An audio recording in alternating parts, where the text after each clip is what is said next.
All right. I've been told that I should say something to you people. We're still waiting on. Oh, I guess I should say who it is. Yo, it's Brinker. Um, at Jam Stoneforge on Twitter. I think we're still waiting on one more person for to show up for us to get started for tonight's event. So we'll hopefully get this started off real soon here. We'll find out who our first feature match of the night is going to be. Um, I don't know. I don't know how much longer we're going to be waiting on. I don't know how much longer we're going to be. Yes, Eric. It is in fact Nico that we are waiting on.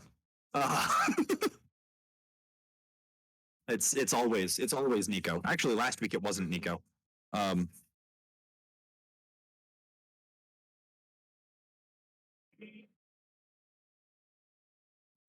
but yes, it is in fact Nico that we're waiting on. I think, and I think if we were still able to use the Wizards event reporter, yeah, if we were still able to use the Wizards event reporter, or they had included all the features that were available in that, they just slapped Nico with the buy maybe, or issue him a loss, or give him a loss on whoever he ends up playing if he takes too long. But who knows? Who knows? Hopefully, we'll get started up here in a couple minutes for you guys. I'll be back in a bit.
So we're having a little technical difficulty. We accidentally had a player get double entered into event link, so we're getting this all sorted out to get our pairings up. Hopefully, we'll be coming to you here in just a couple minutes with round one.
Alrighty, we got our technical issues sorted out. We're going to be starting up here in just a minute. Nick Peterson's going to be coming back here in just a couple minutes to join me on commentary. He was the source of our technical issue, and also in order to eliminate the bye that we would have had, he has elected to not play in tonight's event and join me back here on commentary, so I'm not, alone, unknowing of anything. Here he is. He's back here again. Hello, guys. I have returned for another Pioneer commentary with my good friend Brinker here. All right, which side is which for this prediction thing? Oh, looks like it is Anthony. I think it's on the left, right? No, that's not. That doesn't look like Anthony. Oh no, it's James. And, no, they changed it. It's James, and it's that's what I was like. That's I knew those people are Anthony. It's James and Caleb. All right. So awful. Hold on.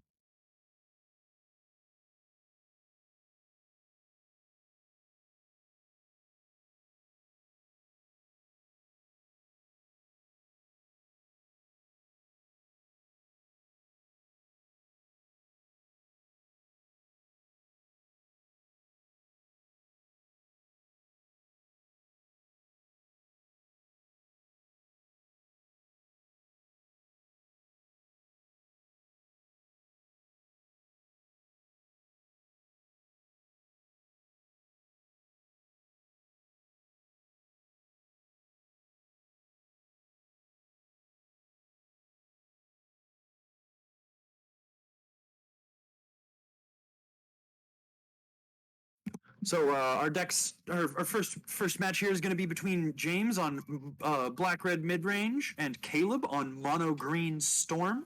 We're going to get that prediction started here in just a minute for you guys.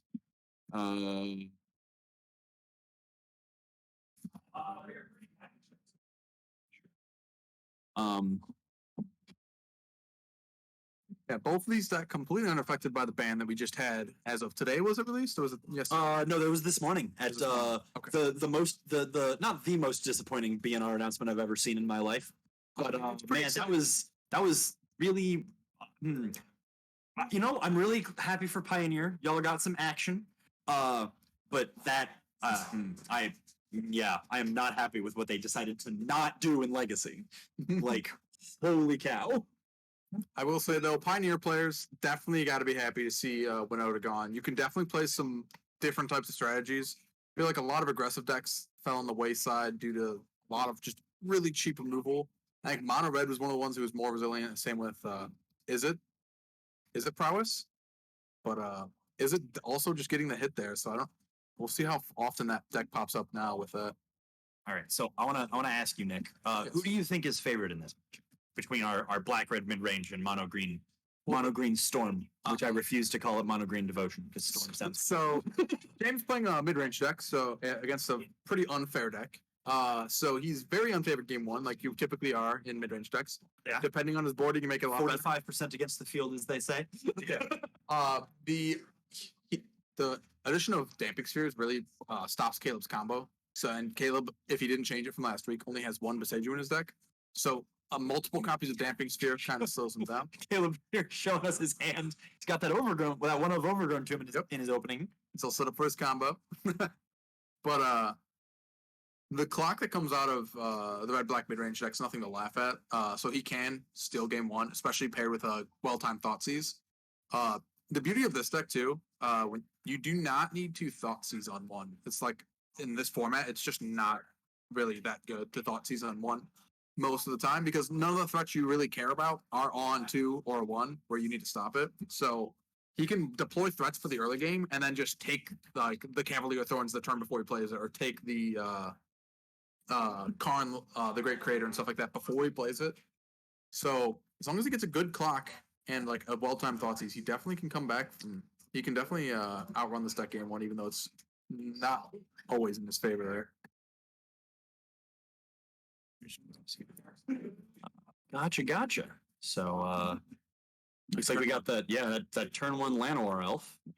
We had the turn one Fatal Push, so that takes him off of Kiora on two, which is like one of the big tempo swings for this deck. He's looking to Wolf Hollow Haven here. Yep, that's That's your typical trade that you've seen in this deck a lot, where they just go turn 1 elf, it gets killed because most elf decks in the format never leave with the turn 1 elf in play for 1 turn, and then they just stick the Wolf Hollow Haven on 2. They just have 3 on 4 on turn 3.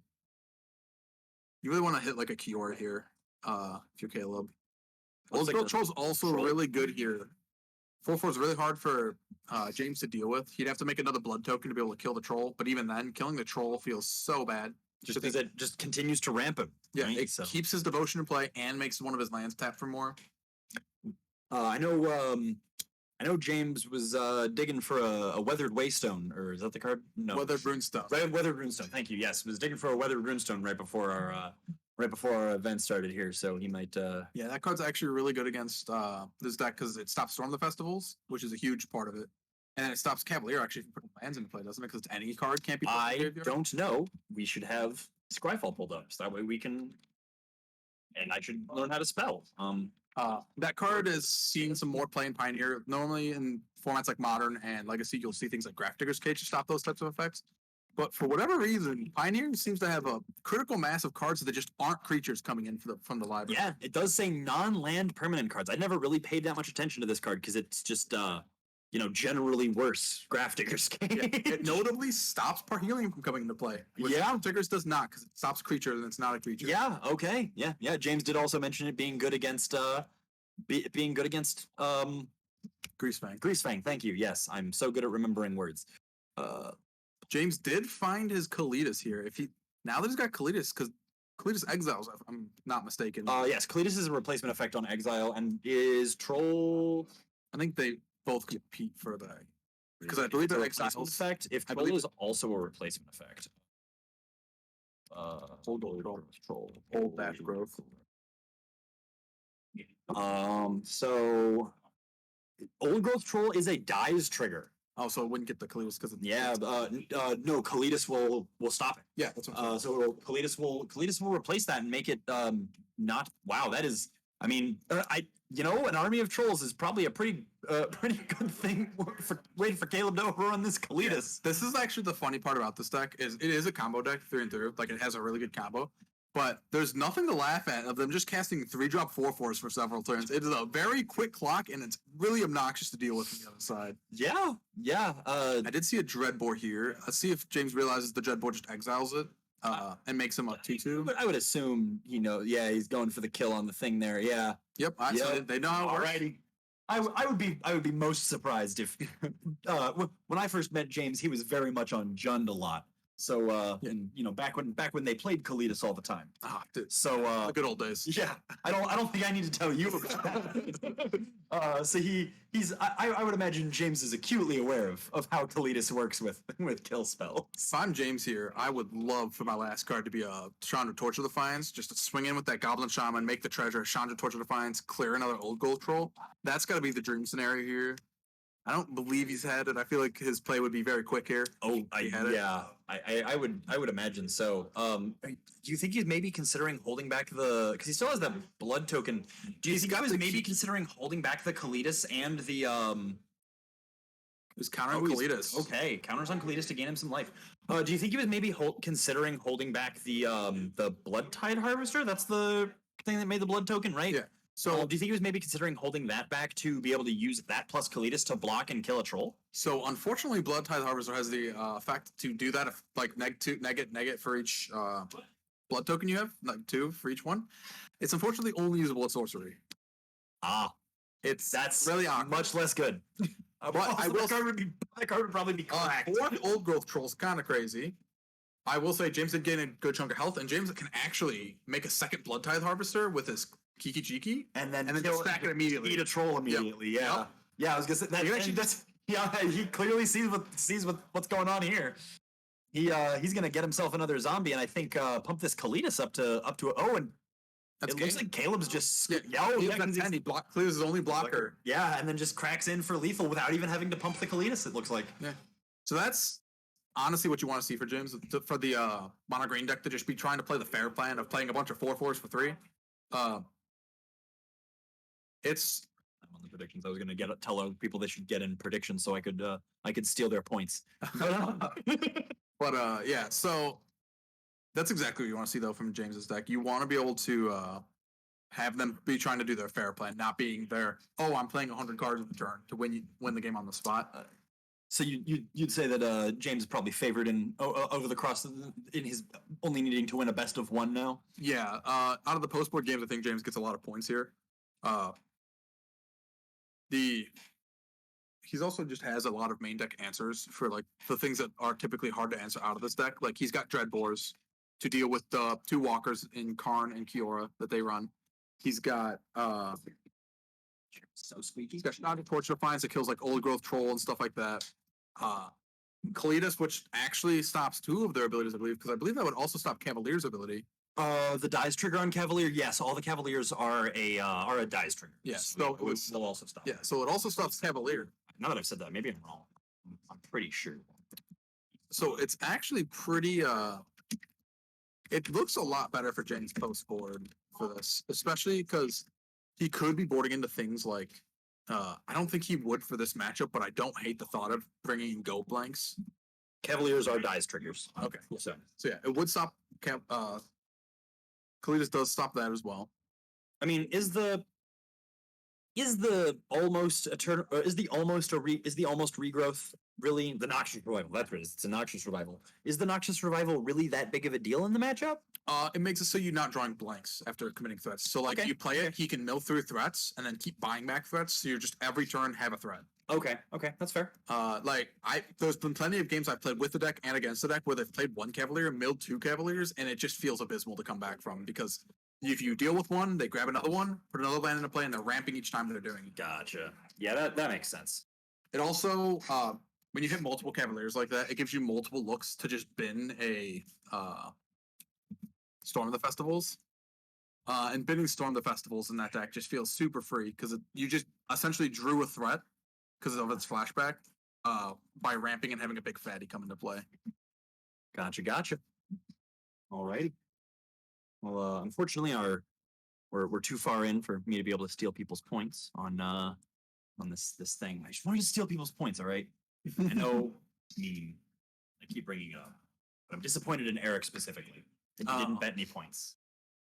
Eric's too scared to bet points. Not a gambler, man. I see. Well, maybe he wasn't paying attention. Who knows? Who knows?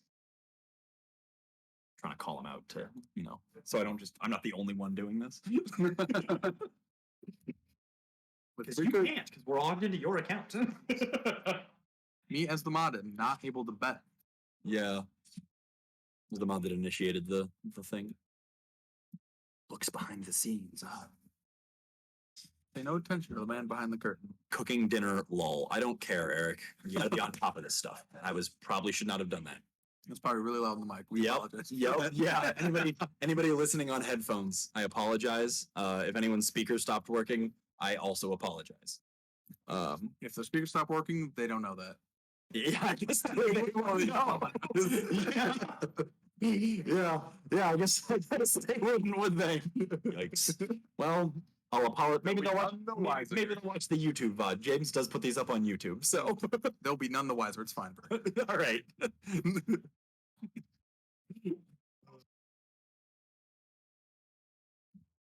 Really liking the Tassipur mat out of Caleb. It's one of my favorite mats. It's one of the first mats I used for a long time. Got it at the SCG. You're a Tassiger player in EDH, aren't you? Oh yeah. Tassiger holds a special place in your heart. I played Tassiger in Standard all the way until I started playing EDH and started playing Tassiger in EDH because I just like the card a lot. Yeah. Did you try jamming Tassiger into Jund at all? Oh, he is a black green. Back in Splinter Twin format, yes, I did, and often I took 6 from Dark Confidant and it was bad, but I liked the card. Oh man, that's not the most I've ever heard of somebody taking off of a Dark Confidant, obviously, because I have literally watched an opponent of mine take 15, flipping an Emrakul. So I mean, I know that's also happened to Ian, a couple other people. Their opponents just been like, yeah, no, I don't. Who cares that I'm running this 15 drop in my Dark Confidant deck? I always think it's funny when you add high CMC spells and decks that run Dark Confidant, because It's just a fact that if you run a CMC of 4 or greater of a spell, and you run Dark Confidence on the same deck, you will hit it. At some point. And 1 out of every 5 games. Oh, I would feels like I would say like once a match. If you're not boarding one of the 2 of them out, you're gonna hit it. It really makes it feel like it's a worse deck building restriction when you play Dark Confidant sometimes, because like I mean, that's why those 2 cards did go so well together when Luris was legal in Modern before the companion change, and then also all the other chicanery all the other chicanery that made that made Luris Jund not good. Actually, Jund right now is actually better than it's been in a bit. Well, yeah, because Luris is gone. I mean, it used Luris, but DreamHack Dallas actually had 2 copies of Jund, different variations in the top 8. Really? Yeah, they had one with sagas and one without. All right, there you go.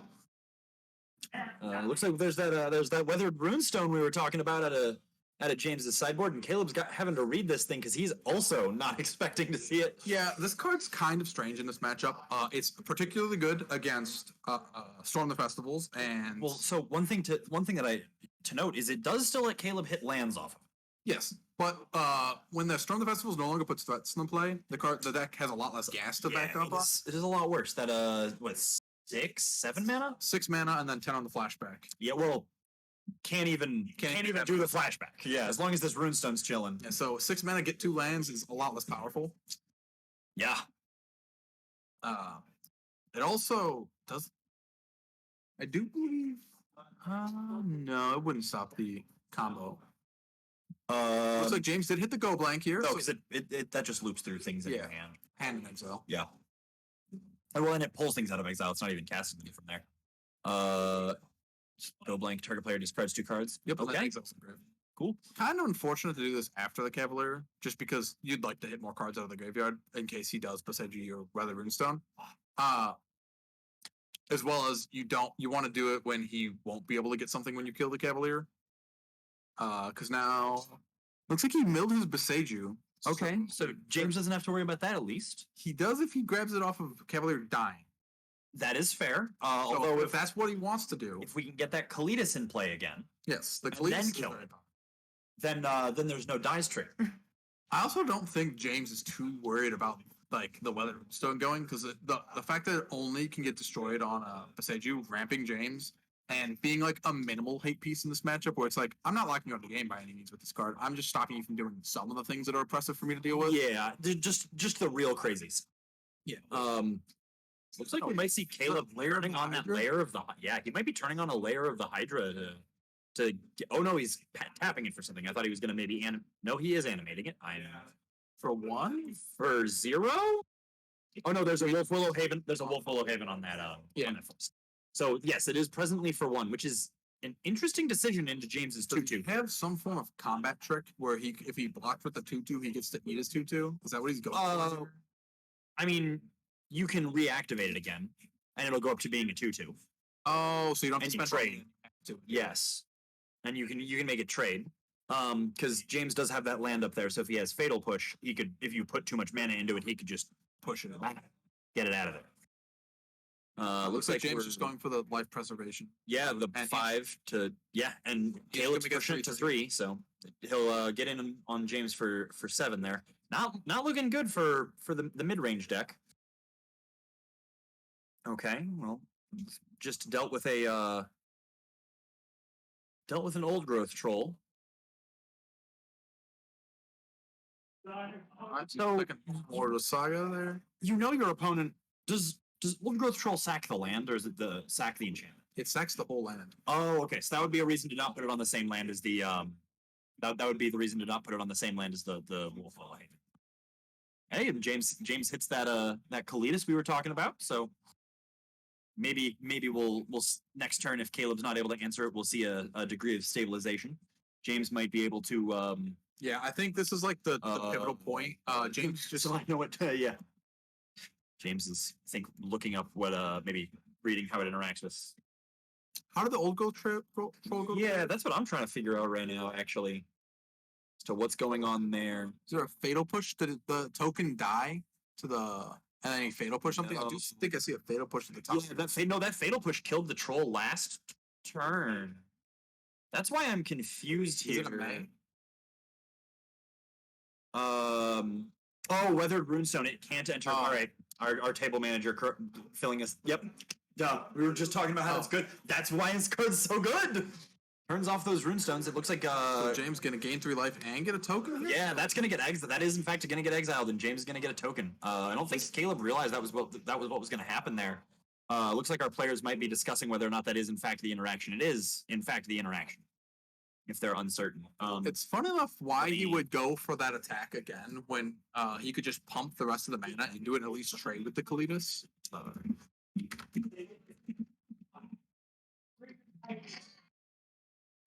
Give me 60 seconds.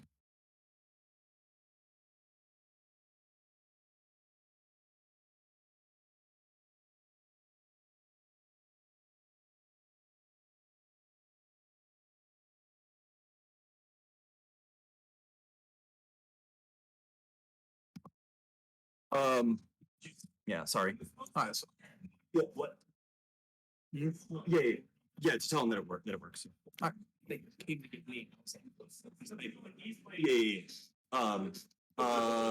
Yes. Cool. Strangely enough, though, he did have 3 extra mana open, or 4, it looks like.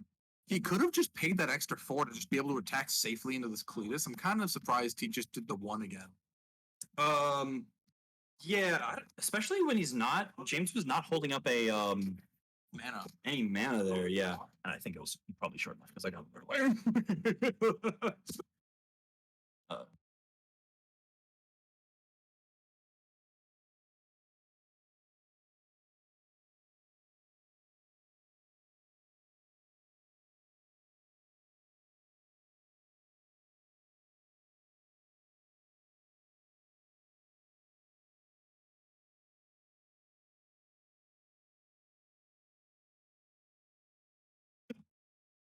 All right, so it looks like they're getting the just making sure the ruling's right on that. Yeah, I messaged them. Maybe We got. I'm gonna go. I'll be right back. The table. We didn't get it.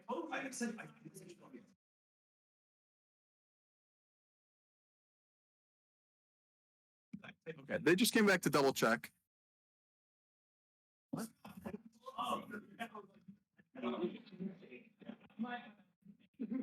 Confirming that was how the ruling worked when you have a man land die to a Cletus, if the player would be exiled and he gets the tokens. Both are yes. We just had to make sure that they just weren't certain at the table and they just wanted to make sure, so we're keeping the game completely fair here. Yeah. On above board. Yeah, I thought I had responded, and I guess I didn't. Apologies, that's my bad. We'll give our players a couple extra minutes. Looks like he played a couple Wolf Hollow Havens. Funnily enough, I don't think in this deck it's good to put multiple Wolf Hollow Havens on separate lands. Really, you think they should all go on the same land? Yes, because they don't add the ability to make it tap for 2 green. They say it taps for an additional green. So for each one on the same land, it'll still tap for like an additional green per. And when you run into your Kiora now untaps for more mana than just the 1. And it's not like in decks like James's where they could have Boseiju, and Boseiju you 1 land and hit 3 Hollow Havens. Well, if you're putting it on a basic, you can't even Boseiju. Boseiju only hits non-basics. That is also true. So it'd be like exclusively Assassin's Trophy and stuff like that. Yeah. But even with that consideration, I think it's better to put it on multiple different lands, just for the fact that you can, when your Kiora then can net more mana. See that? Oh well.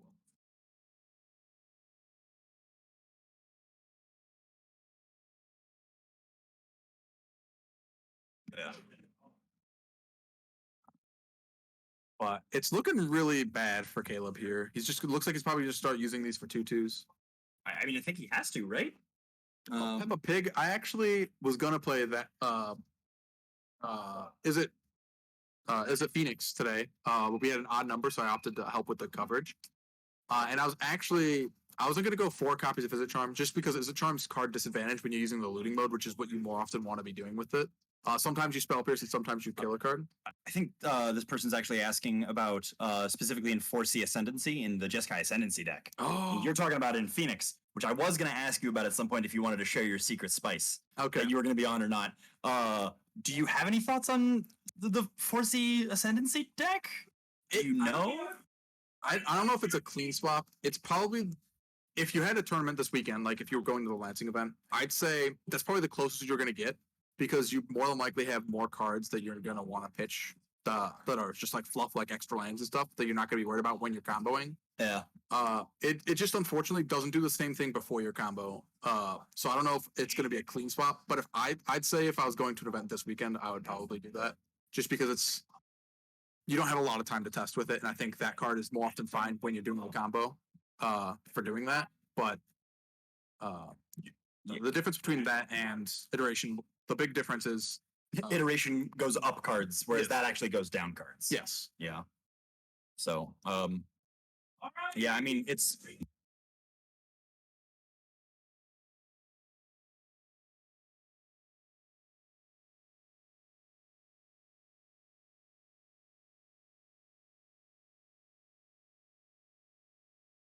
Sorry about that, viewers. We also have a Yu-Gi-Oh tournament running in the store right now.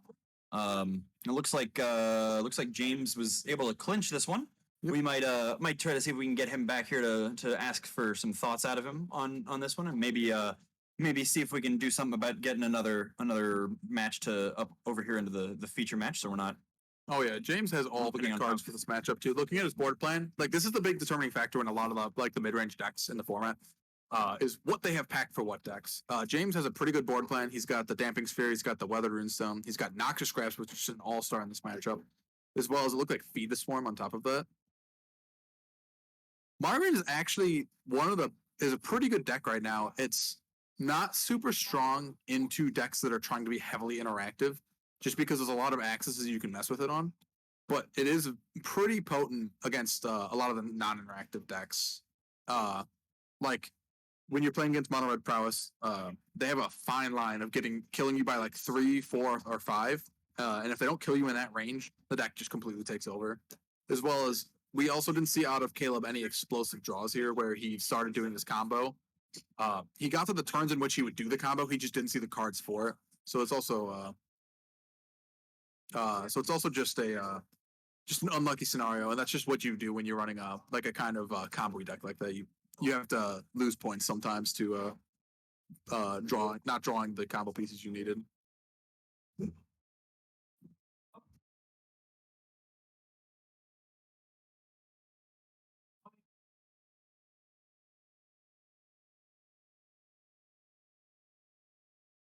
That's a hard question. I think Mono Red was in one of the better positions before the ban, and I think whenever formats are in flux, aggressive decks typically do better in those formats. Where they're just in flux and people are still figuring stuff out, because typically the format slows down and people durdle for a little bit trying to figure out what's actually good. So I think Mono Red's well positioned right now. As for best, so like if I was in an event like tomorrow, I think Mono Red would be really good. The Izzet Prowess deck, I think, still can be very good, which is like a similar variant to the Mono Red. It's just I'm curious to see how that deck shapes up after the iteration ban. So we're gonna have another match carrying on here. It's gonna be Drew on Mono Blue Spirits and Nico on what I assume is Green White Angels. While they're carrying on with what I believe is game 3. We've got James back here in our Victor, and also the man whose stream we're on. To give us thanks for doing this to let me get that last prediction done. Choose outcome. It was in fact James. I was right. I get to keep all of my channel points. No one predicted anybody other than me. So you got any thoughts you wanna share with the viewers, James?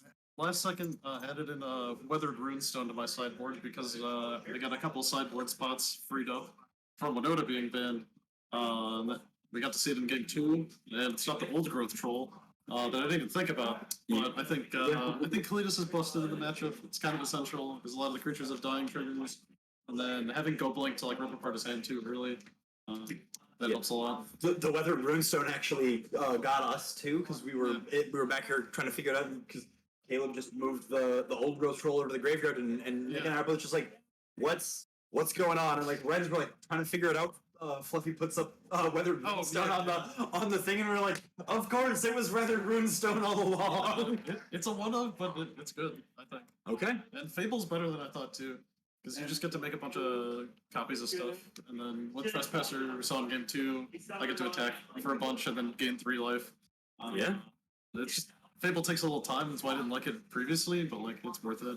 I I can go down to 1 against mono green, it doesn't matter. There you go. Fable in particular, seeing play also in Legacy as well. So that card might be making waves as a multi-format all-star. I can post the list in chat. Just give me a second.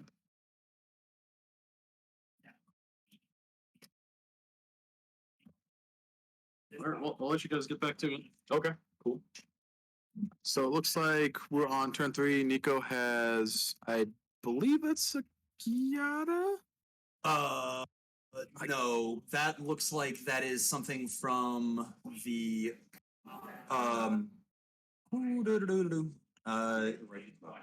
what's the Righteous Valkyrie? No, the full art card is Righteous Valkyrie, yeah. But then there's a portable hole and a card from the double feature that I cannot identify. Maybe a brutal. Can you go out there and find out for us? Thank you. It looks like we're against Mono Blue Spirits. I really like this Mono Blue Spirits deck. It's one of the decks I was like low key wanting to play a bunch.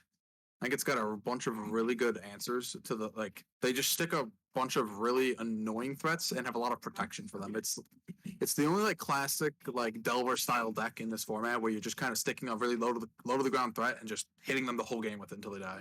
Does the deck run Curious Obsession Yes. style effects? Oh, cool. I imagine run specifically Curious Obsession. Yes, they run Curious Obsession, and then they have in the form of counter spells, they have the protect creature spells, which is I think it's the phase out one from Neon Dynasty. Something. Okay, cool. I don't know. You gain a life. Oh, it's the Speaker of the Heavens. It's not Speaker of the Heavens. It's It's a different one drop. Sorry, I did not get a good look at it. It's hard to read. No, that's one. You were saying about and look this thing up. So they get the I think I don't remember what the one drop's called, but it makes it gives a creature, it phases a creature out, so you can protect your creature that way, as well as they have dive down to give hexproof and O3. And then they have the counter spells in the form of Lofty Denial and Geistlit Snare, which are really powerful because they both end up being 2 mana, pretty much full counter spells. So that double feature card there is Lunarch Veteran. 1 mana, 1/1. Whenever another creature enters the battlefield under your control, you gain a life, and then it has Disturb for 1 in the white. And So take our gives a flip creature- here. Transform is Gives a creature. it's the same. Whenever another creature you control leaves the battlefield, you gain a life, and then it becomes a 1 mana. It's a 2 mana 1/1 with flying. And it looks like we've got a conclusion to this match already in Drew's favor on Mono Blue Spirits, with Nico down to -2 here. Yeah, it looked like Drew there phased out Nico's only creature with that phase out spell I said earlier, and they just attacked it through with it. And he wasn't able to block enough. Thanks. All right. So since we've got 20 minutes left, we've sent somebody out there to go see if maybe we can find another match to get up on stream for you guys here. They're finishing up right now. All right. So actually, it turns out we're Close to ending the round. Yeah. James is back here again. Do you have any more thoughts about how your deck is positioned in the meta?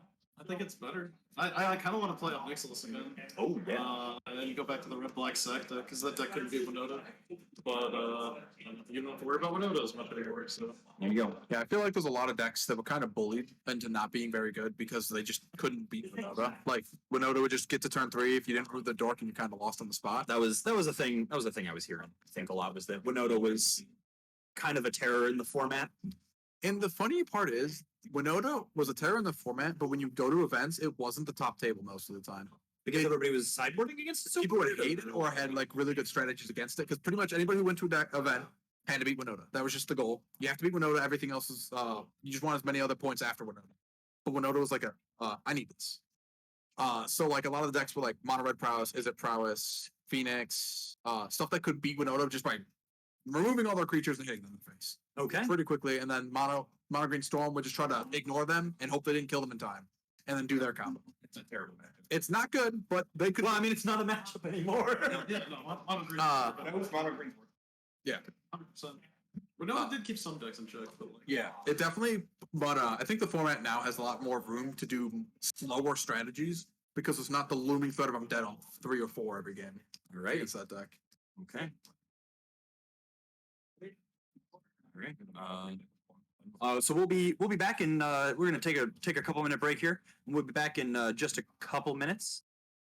Some decks got let off the chains. Yeah, with the Winota ban. Yeah, that makes sense. Which is probably why they had hit the expressive iterations to keep Phoenix in check. I would imagine.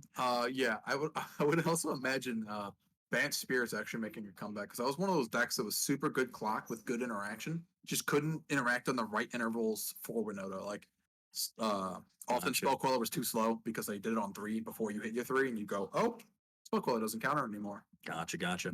All right. Well, we're gonna take a couple minute break here as we prepare to move into our next round while we wait for the last match to finish up here.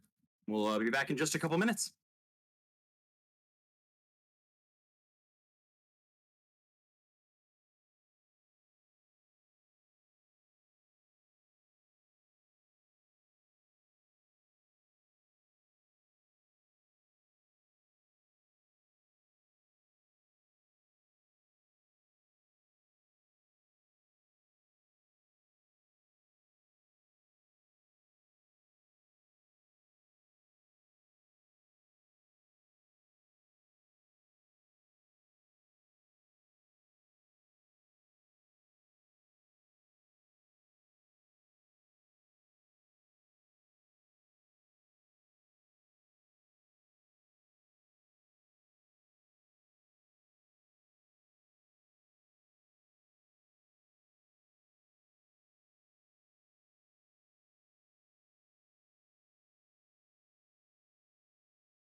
All right, looks like we have James back in the feature match area for round 2. He's again in black red mid range.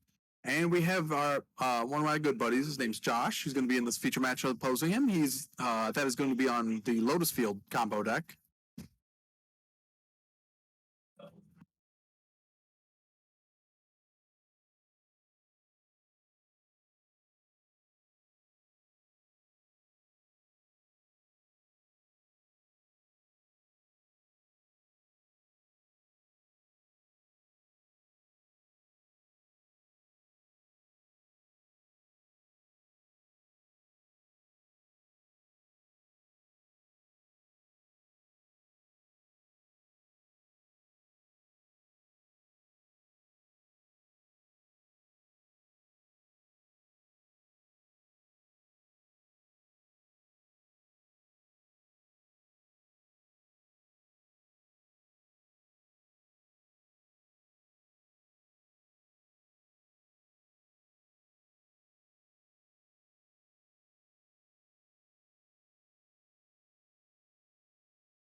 So we're going to be starting the prediction here in a sec for James on Black Red Midrange and Josh on Lotus Field combo.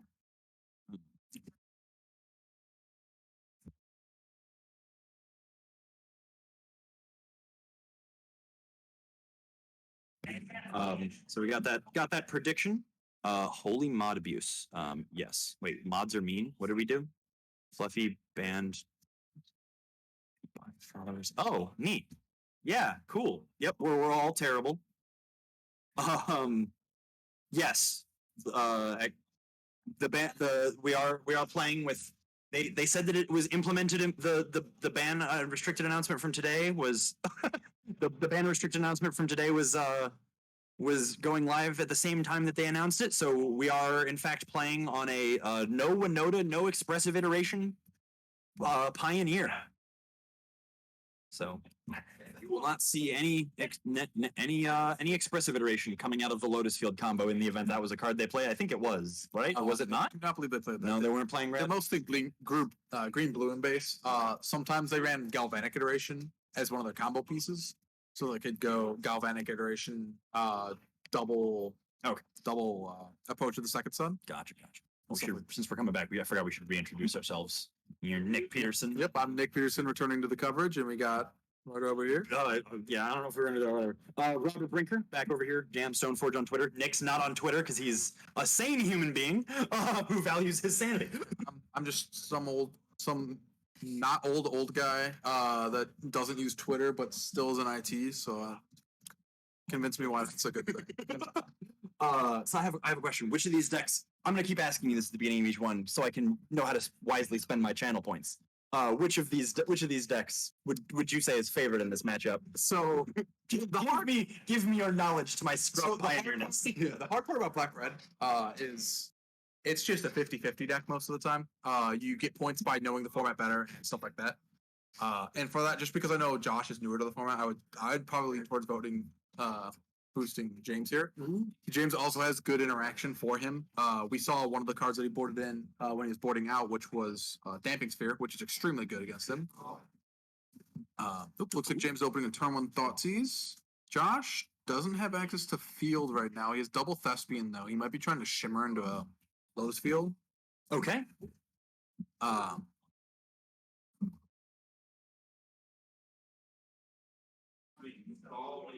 But this is what you don't want to see. Our table manager up with the wrong printing of Thoughtseize. James has signed original Lorwyn Thoughtseizes. But yeah.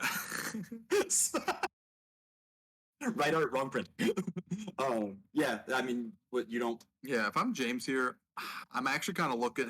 Josh's hand looked pretty medium here. I think I take the Shimmer just because that's the card that's looking for more cards to like tie this thing together. It's a cantrip, right? You look at the top 3 and what's look at any card. What's the full name of the card? Shimmer of Possibilities. Oh, there we go. We got it right there. Shimmer of Possibilities four, and then okay, so it's a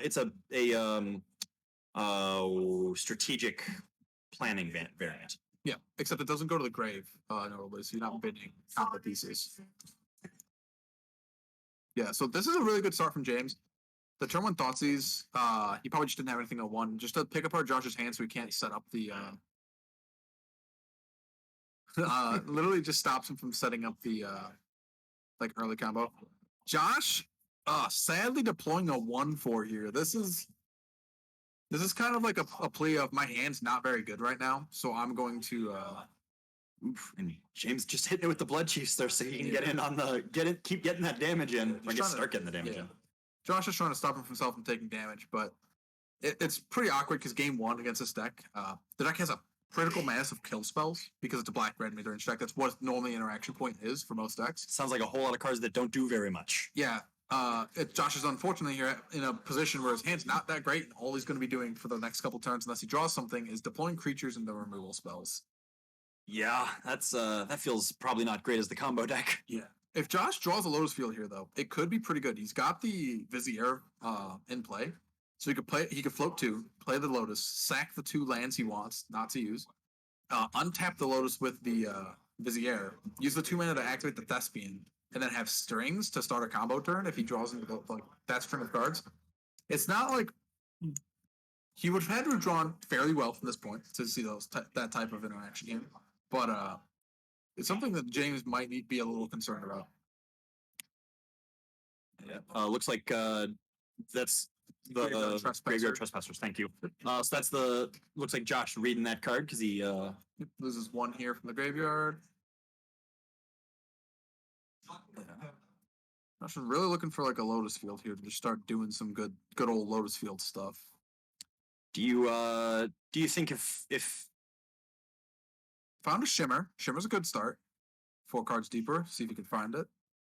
Even if he finds Sylvan Scrying here, being able to just untap one of the lands with the Vizier, Sylvan Scrying, and then grabbing Lotus Field, just having it set up for next turn at least, is a lot better spot. He's not in a real threat of dying in the next couple of turns, so well, just hitting something to start going is just good. Graveyard Trespassers a 3/3 and it drains, doesn't it? Or Yes. okay. Josh got a couple of turns before those are lethal though. Being at 13. Yeah. It's not He's 1 mana to play on a Boiler Grazer. Oh, and then a Lotus Field. Okay. maybe hoping to. Oh, this is we just did the Kind of strange sequencing that he didn't leave the Thespian stage untapped. Because now he can't copy here. Maybe he was not planning for immediately playing the stage. He had the stage in play already. Or sorry, not immediately playing the Lotus Field, and then just like it didn't cross his mind that was a thing he could potentially end up having. Yeah, I think he might have tapped it when he went for the Shimmer and then found the Lotus Field. Was like, oh, well, now this is kind of sad. Yeah. Okay. Yeah, it flips into a 4/4. All right. Yep. Cool. And then drains 2 when it eats a creature. All which we shouldn't see too many more of those going there. Yeah, it's just the one off with the. Yeah. Or if James kills another one of the creatures that he throws out here. Yeah, the Vizier does look pretty scary here for James, representing an additional 3 mana every turn. If I had kill spells stuck in my hand, that is the first card I'm looking at.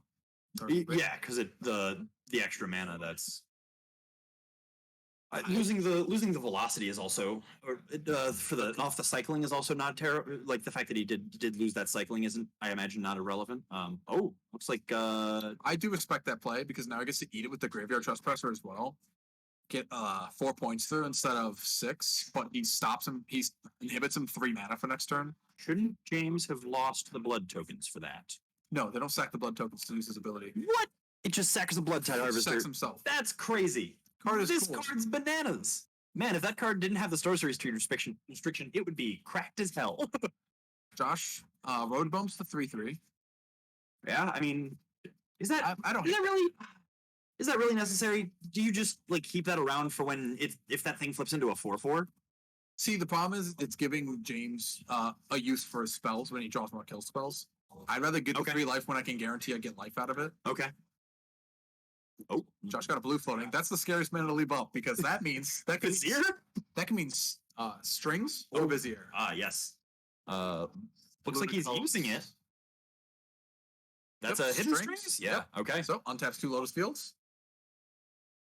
4 of the pages is the scariest card here. Oh, Vizier. All right. That's 1 mana to draw the card. Okay, cycled. Yep. All right. 'Cause I got him with where what he was doing there. That I wasn't sure if he was casting it or cycling it. I was like, there we go. That's a much better way to represent what we're doing here. It does immediately go to the graveyard when we're cycling stuff here. Making black mana? Okay. Gonna maybe use the Dark Petition here. I would assume, or is it possibly masterminded acquisition? Okay. It's gonna leave. A blue, because that's the enabler color, right? So what can I tutor here? Hidden strings pour over the pages? He is 1 mana shy, I believe, from Pour.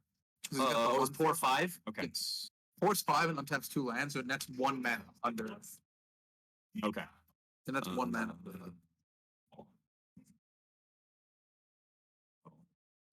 I'm so confused. What? Pour. Huh? Oh yeah, pour. Yes, that's. There we go. Pour over the pages. And it untaps 2 lands. Okay. So Yeah, that's so 1 he's mana one with mana double. short. Okay.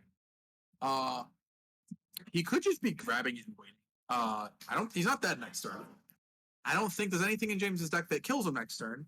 I think a Thought Seize off the top would be very terrifying. Yeah. But outside of that, I think Josh is all for just winning next turn. Like not necessarily winning, but normally when you Going start, for. yes, being able to go for his combo turn. Okay. If his last card is something like an Emergent Ultimatum here, we can actually see him cast or strings. If he has an additional strings or an Emergent Ultimatum. I mean, if so, is there if he has one, it looks like he has one card in hand right now. If that last card in hand is the poor, should he have just gone for the poor instead of tutoring here, or is going for hidden strings to like pad your mana the better play? I think depending on what you want to go for here, it all depends on what's in his hand. I think if it is poor, I think you just lead with poor. Get your draw 3 out of the way real quick. Okay. Just because it gives you the most Made his information of what you want to do with your Viziers. He's made his selection. Looks like we're gonna see. Oh, he hasn't. That's right. He hasn't made a land drop yet. Oh, and Oh, he's just casting the poor. Yeah. Okay. Yes. Yes. Making it clear. We've. Yeah. I agree. I like the decision from James here. So it looks like he might have tutored for a land possibly if he already had the poor in his hand. I feel like if he has the poor in his hand, he finds strings. Okay. Well, you said he's unfamiliar with the deck, right? So he Yeah. might not. He has done a lot of homework on the deck. I think he knows how to play the deck in Okay. theory. I think he knows the lines once he gets there. It's just like the minutia of like what to do in each matchup. Okay, I gotcha. Sorry, I didn't mean to imply your boy is dumb. He did play Eldrazi Tron for a while, so I don't think I need to like have much proof there.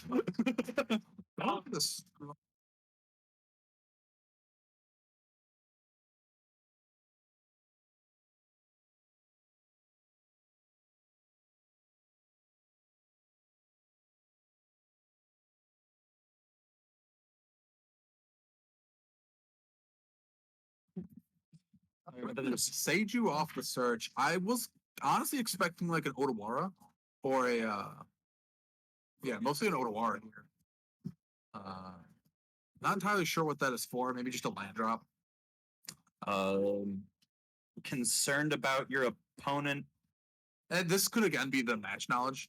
Not having not having Yeah. match knowledge of what his opponent's doing exactly. Say concerned about your opponent having some artifact or enchantment based hate in the main deck. I guess he can use So, it to like- deal with What? the Kiki enchantment. Like just Okay. to move the threat of that. Yeah. Again, I think he might just end up using that as a land drop. I think if anything you grab there, if you want an interactive piece, it'd be Otawara. I do believe he is on Otawara. I'd have to double check with him. Okay. I mean, I don't know. Maybe he might have also been thinking going for a land that he could immediately activate if he needed to do it, because he was a mana short of being able to Otawara there. But I don't know. Strange. Yeah, it's an interesting one. James sticking Chandra Torch of Defiance. I remember when this card got spoiled, people were freaking out because it was the second Planeswalker. No, this was before the Necrobolus. This was before the Necrobolus. This was the second 4-mana or 4 ability Planeswalker. They got printed, and everybody was losing their minds over it being a red Jace the Mind Sculptor. Only Jace the Mind Sculptor is Jace the Mind Sculptor. Josh might be casting an Emergent Ultimatum. That may be why he got an untapped green surface. That's what he's doing. Oh, okay. No, we take back what we were saying about him. You take back what you were saying. I still question his sanity. I do believe he plays a very low forced count. So, and then What? Okay, so someone just conceded the game. I assume it's James. I don't think he conceded without seeing the pile from Emergent. Maybe Josh told him what it was going to be, and no, Josh conceded. I think Josh All right. realized he might have been just shy because he had. I'm definitely gonna. I didn't bring my backpack, so I don't have a notebook. I definitely want to find out Yeah, because I think what I don't think he has that there. he doesn't have the mana to win there with like the win pile from Emergent Ultimatum. So I think if he had the mana for it, his best line would have been to go strings for Balagad. Because then if he gives you strings, you can untap the mana, play Balagad to grab back Emergent again, and go with more mana open, and Okay. then go the triple tutor pile. He doesn't have the mana to go again on Emergent. He had If he- Axes. He had if- it looked like no, because he had double he had double Field. so he might have, if he had tapped correctly, he might have been able to hold it up. Yeah. Yeah, if he goes like, because it's triple blue, right? Is the, or you just you produce double of whatever your triple is, and then you have that floating, and you get one of each for the other ones. It's triple green. I don't know what more. It's The card's bad. it's really good in this format. Yeah, yes. Obviously, I don't play Pioneer. All of my comments about cards being bad are entirely based on them being bad in the formats that I do play. It is triple green. So you get to have a blue and a black floating. The black's not super useful, but the blue is. The black is actually pretty useful because you run Mastermind's Acquisition, Dark. The one of black though. Well, If it was the card you grab would untap some lands and get you to fourth. Because you don't tap the Lotus Field. you know what? He has to, because of the lands he had there, he actually can't be floating the triple green, and it has a black floating, which might be why he realized he couldn't. Oh, his mana was just awkward because he doesn't run black lands in his deck, so the black had to. One of the black- triples had to be black. Yeah, one of the triples had to be black, so he was going to do this He with a didn't have black double floating. blue. So he was going to be going with a. So how are you tapping there? No, he does have double. No, Yeah, he doesn't have double. He doesn't have double blue. or double black, whatever one he Yeah. decided to tap for because he didn't have. Because he had which makes me consider if he just goes and gets. So he just doesn't have double blue there. So maybe that's why he considered it. He thought he had the mana for the spell, and then he realized because the Thespian stage is tapping for colorless. So. Yeah. Okay. We got there. Sorry, Peppa Pig. It's looking like your Josh isn't going to be may not be, or Pepega Pig. Pepega. I don't know how that's Pepega Pig. Looks like Josh might not be pulling it out for you. Although I don't know. That was only game one. Yeah. But I think you were saying earlier you red black mid range is favored in post board, or I'd rather be on. I'm a mid range player at heart, so Yes. I don't like being a combo deck against mid range post board a lot of the times. I mean, you get because you're the Fae of Wishes package in the sideboard. You're mostly just on ley lines, I would assume, are the only cards you might have for this matchup. So the sideboard does like wilts and more Besejus and stuff like that for the hate pieces, which you're probably bringing in the Besejus. Okay. But you're more or less just doing the same thing and hoping it gets there with more hate in play. So there's not really anything to protect you from the targeted from the discard effects. That's like the hardest part about this playing into this deck is they have the thought seizes. They go into multiple go blanks, which also cuts your hand down. So you're on a fine clock of becoming hellbent and just like and it makes it put you in a position where you're in a deck that likes to mulligan for aggressive combo hands, but can't mulligan aggressively against a deck that's already trying to pick apart your hand. So it can get really awkward in this match. So do you use, but in the sideboard, are there just no ley lines, or So some versions do run ley lines. okay? Josh, I was talking to him in the car earlier. He currently is not on ley line because Okay. it's mostly just for discard spells and burn spells. Okay, that's kind of what I was thinking. Is he might not be on it for those reasons if he wasn't expecting them to be big things he'd be seeing tonight. But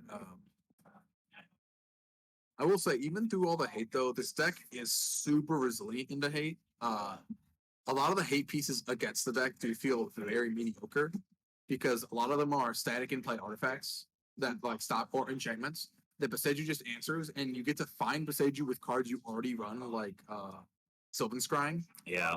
And Josh isn't currently on Blast Zone. Blast Zone was the old what they would used to run to deal with like Yeah, that makes sense. their like Stony Silence type effects.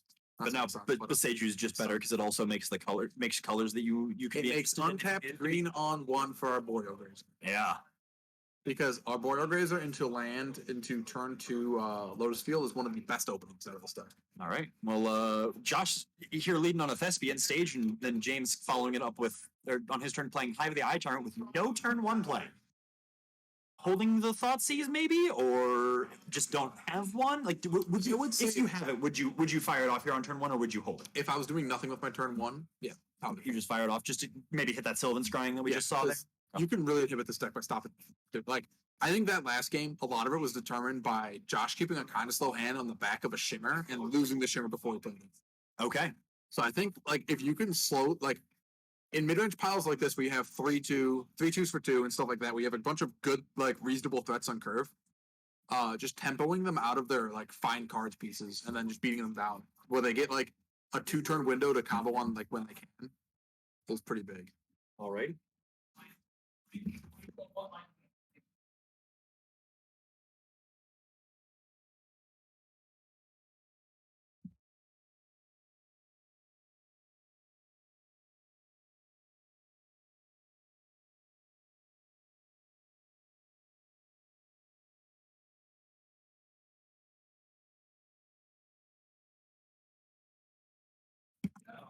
So looks like Josh cast a Vizier again.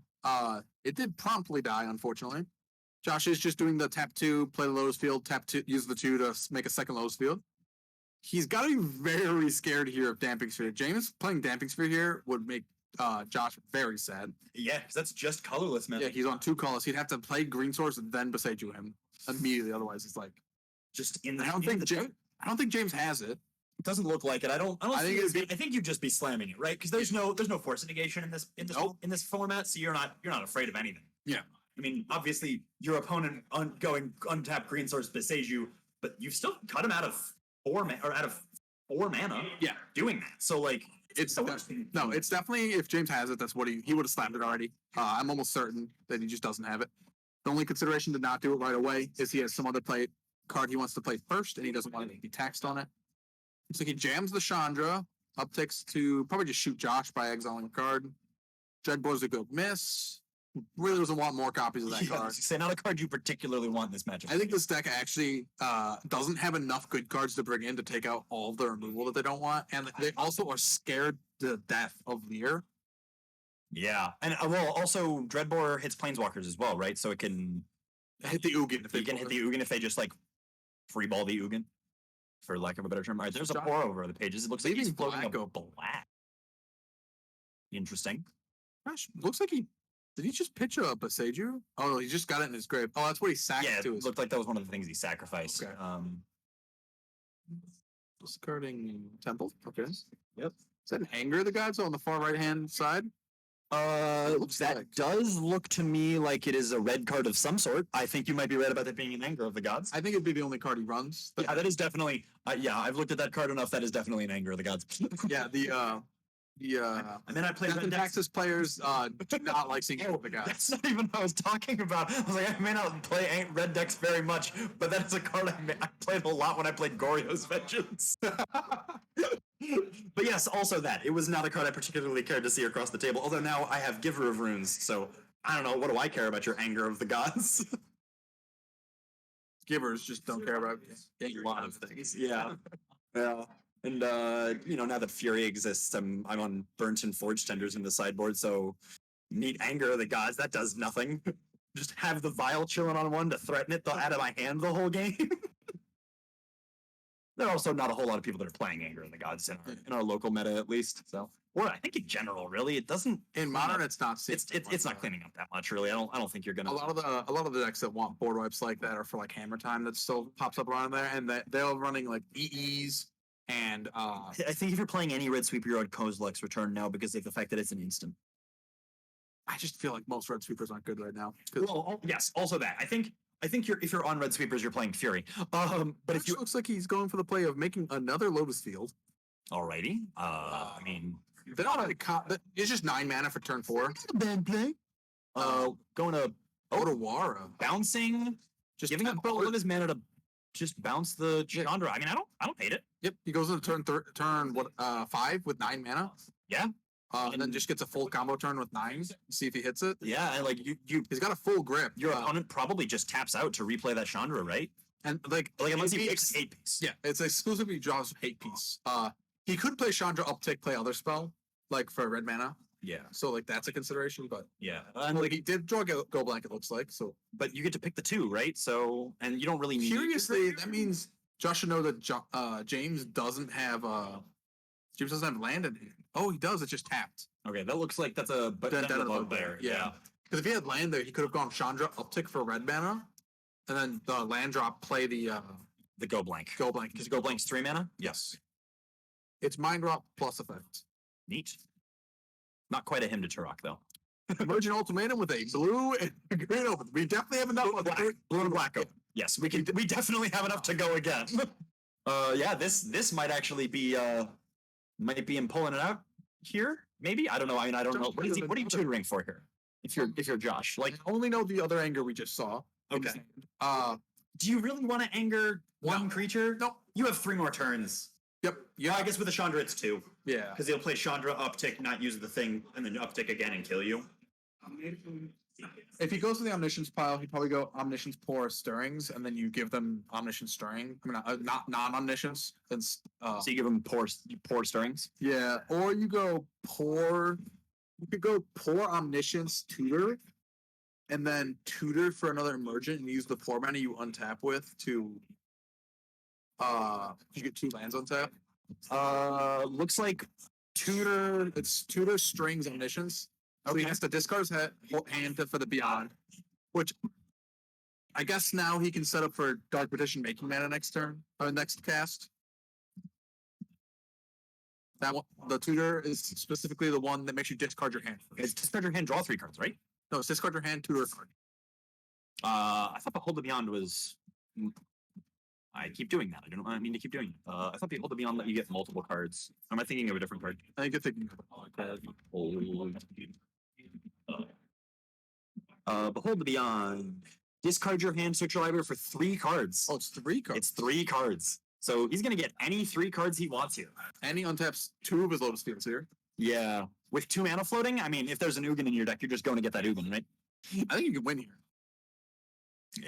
So he discards his hand. So you just show him what he has. The blue march. I tried that card in modern. It is very bad. It's In not- modern. Again, in modern. I'm always in the context of modern. I've heard it's pretty good in CEDH. being able to phase out a hate piece for the turn you're going to win is essentially the same as Well, it's only creatures, right? It's not any permanent. I think. Swirling mists. March of Swirl. March of Swirling Mists is up to X target creatures phase out. So you're only going to hit creatures. I think it just buys you time against could be some pressure. clogged. Yeah, exactly. I think it just buys your time against some pressure.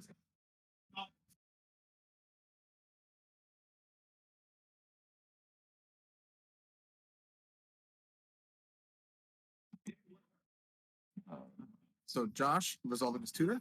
Looks like he just got his 3 face down cards over there because he does not have to show his opponent because they're not typed by any man with what he can search. They are not.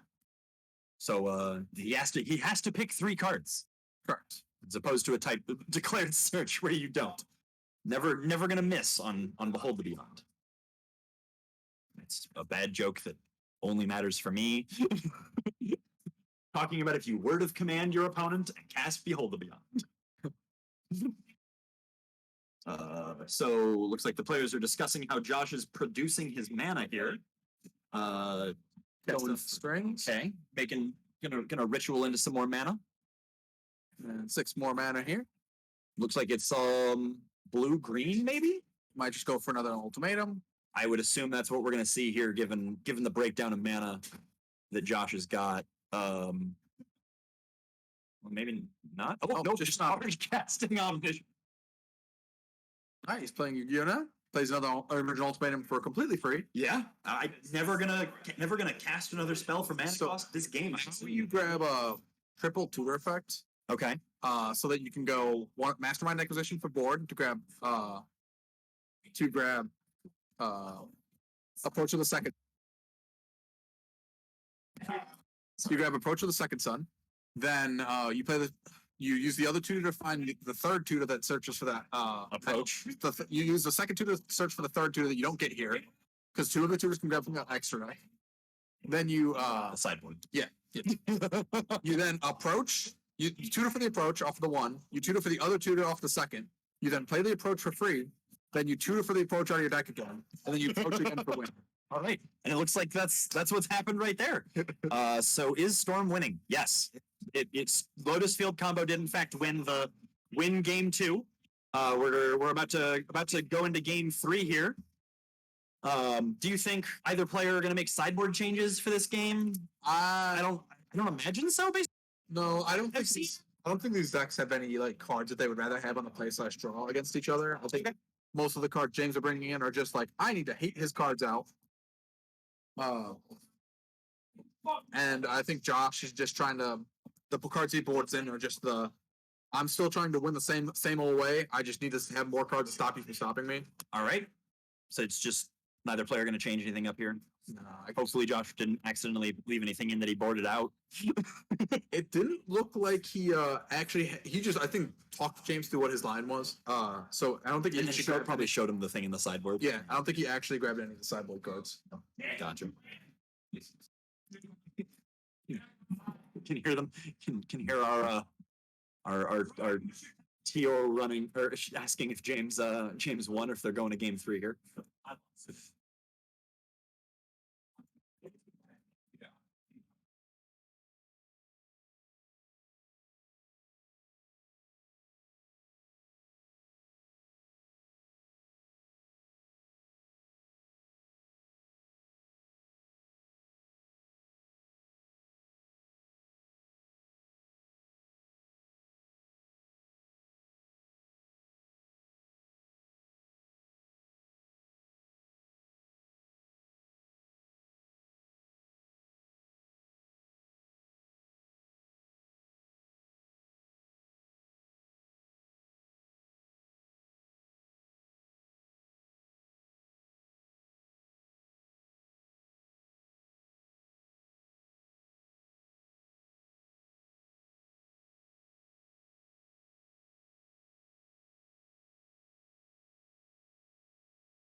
Kind of close.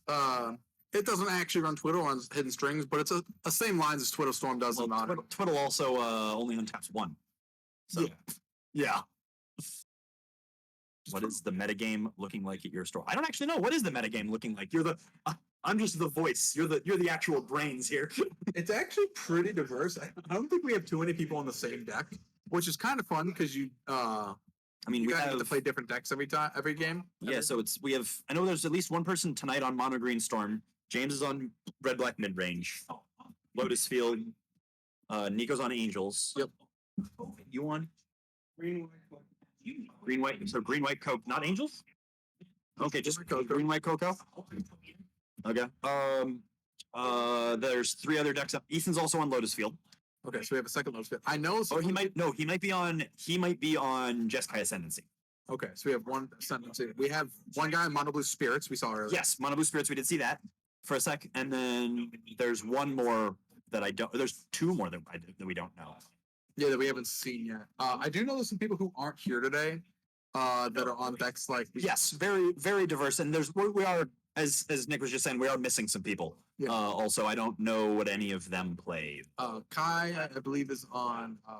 Also on Lotus Field. Also I know on Lotus for that. I know we have another Mono Green player. Okay. That's not here.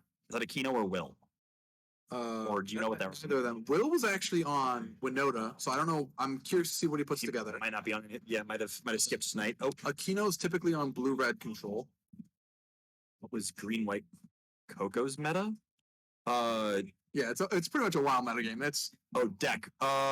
Will, do you have your list up anywhere? Current list, no. Okay. He doesn't.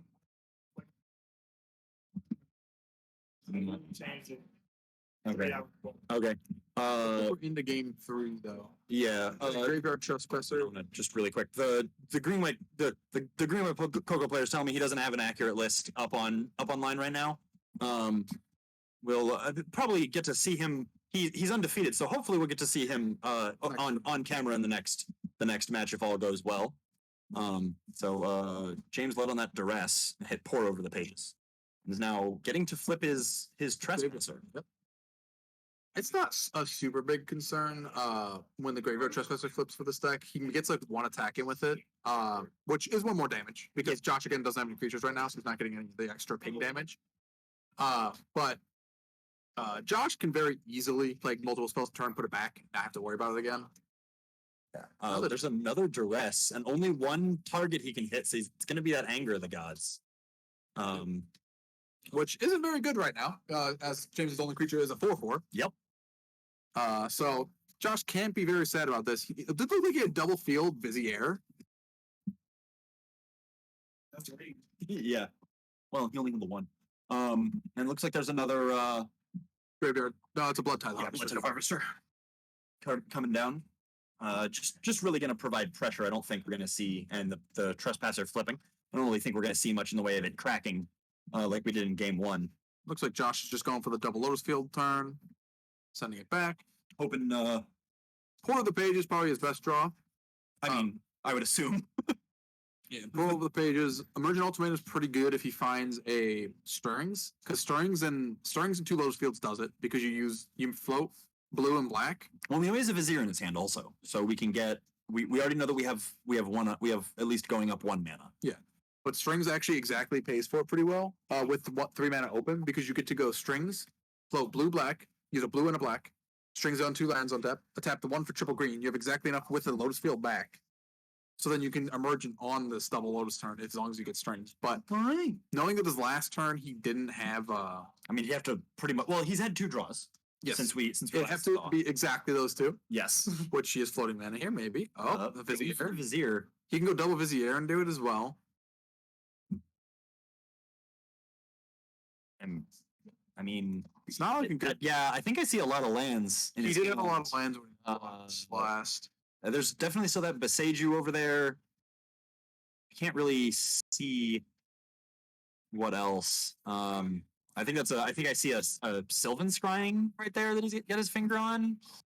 Like, Might be if I'm Josh, I might actually Sylvan Scrying for Otawara here and just bounces.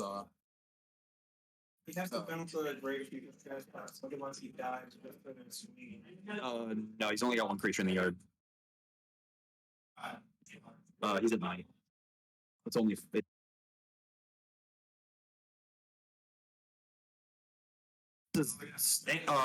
any 2 creatures is at most 8 damage, and he's at 9. Yeah. So he'll survive. He just has to answer any 1 creature. Yeah, he could. But the Graveyard Trespasser would be best because it buys him technically buys him more time if he finds anger.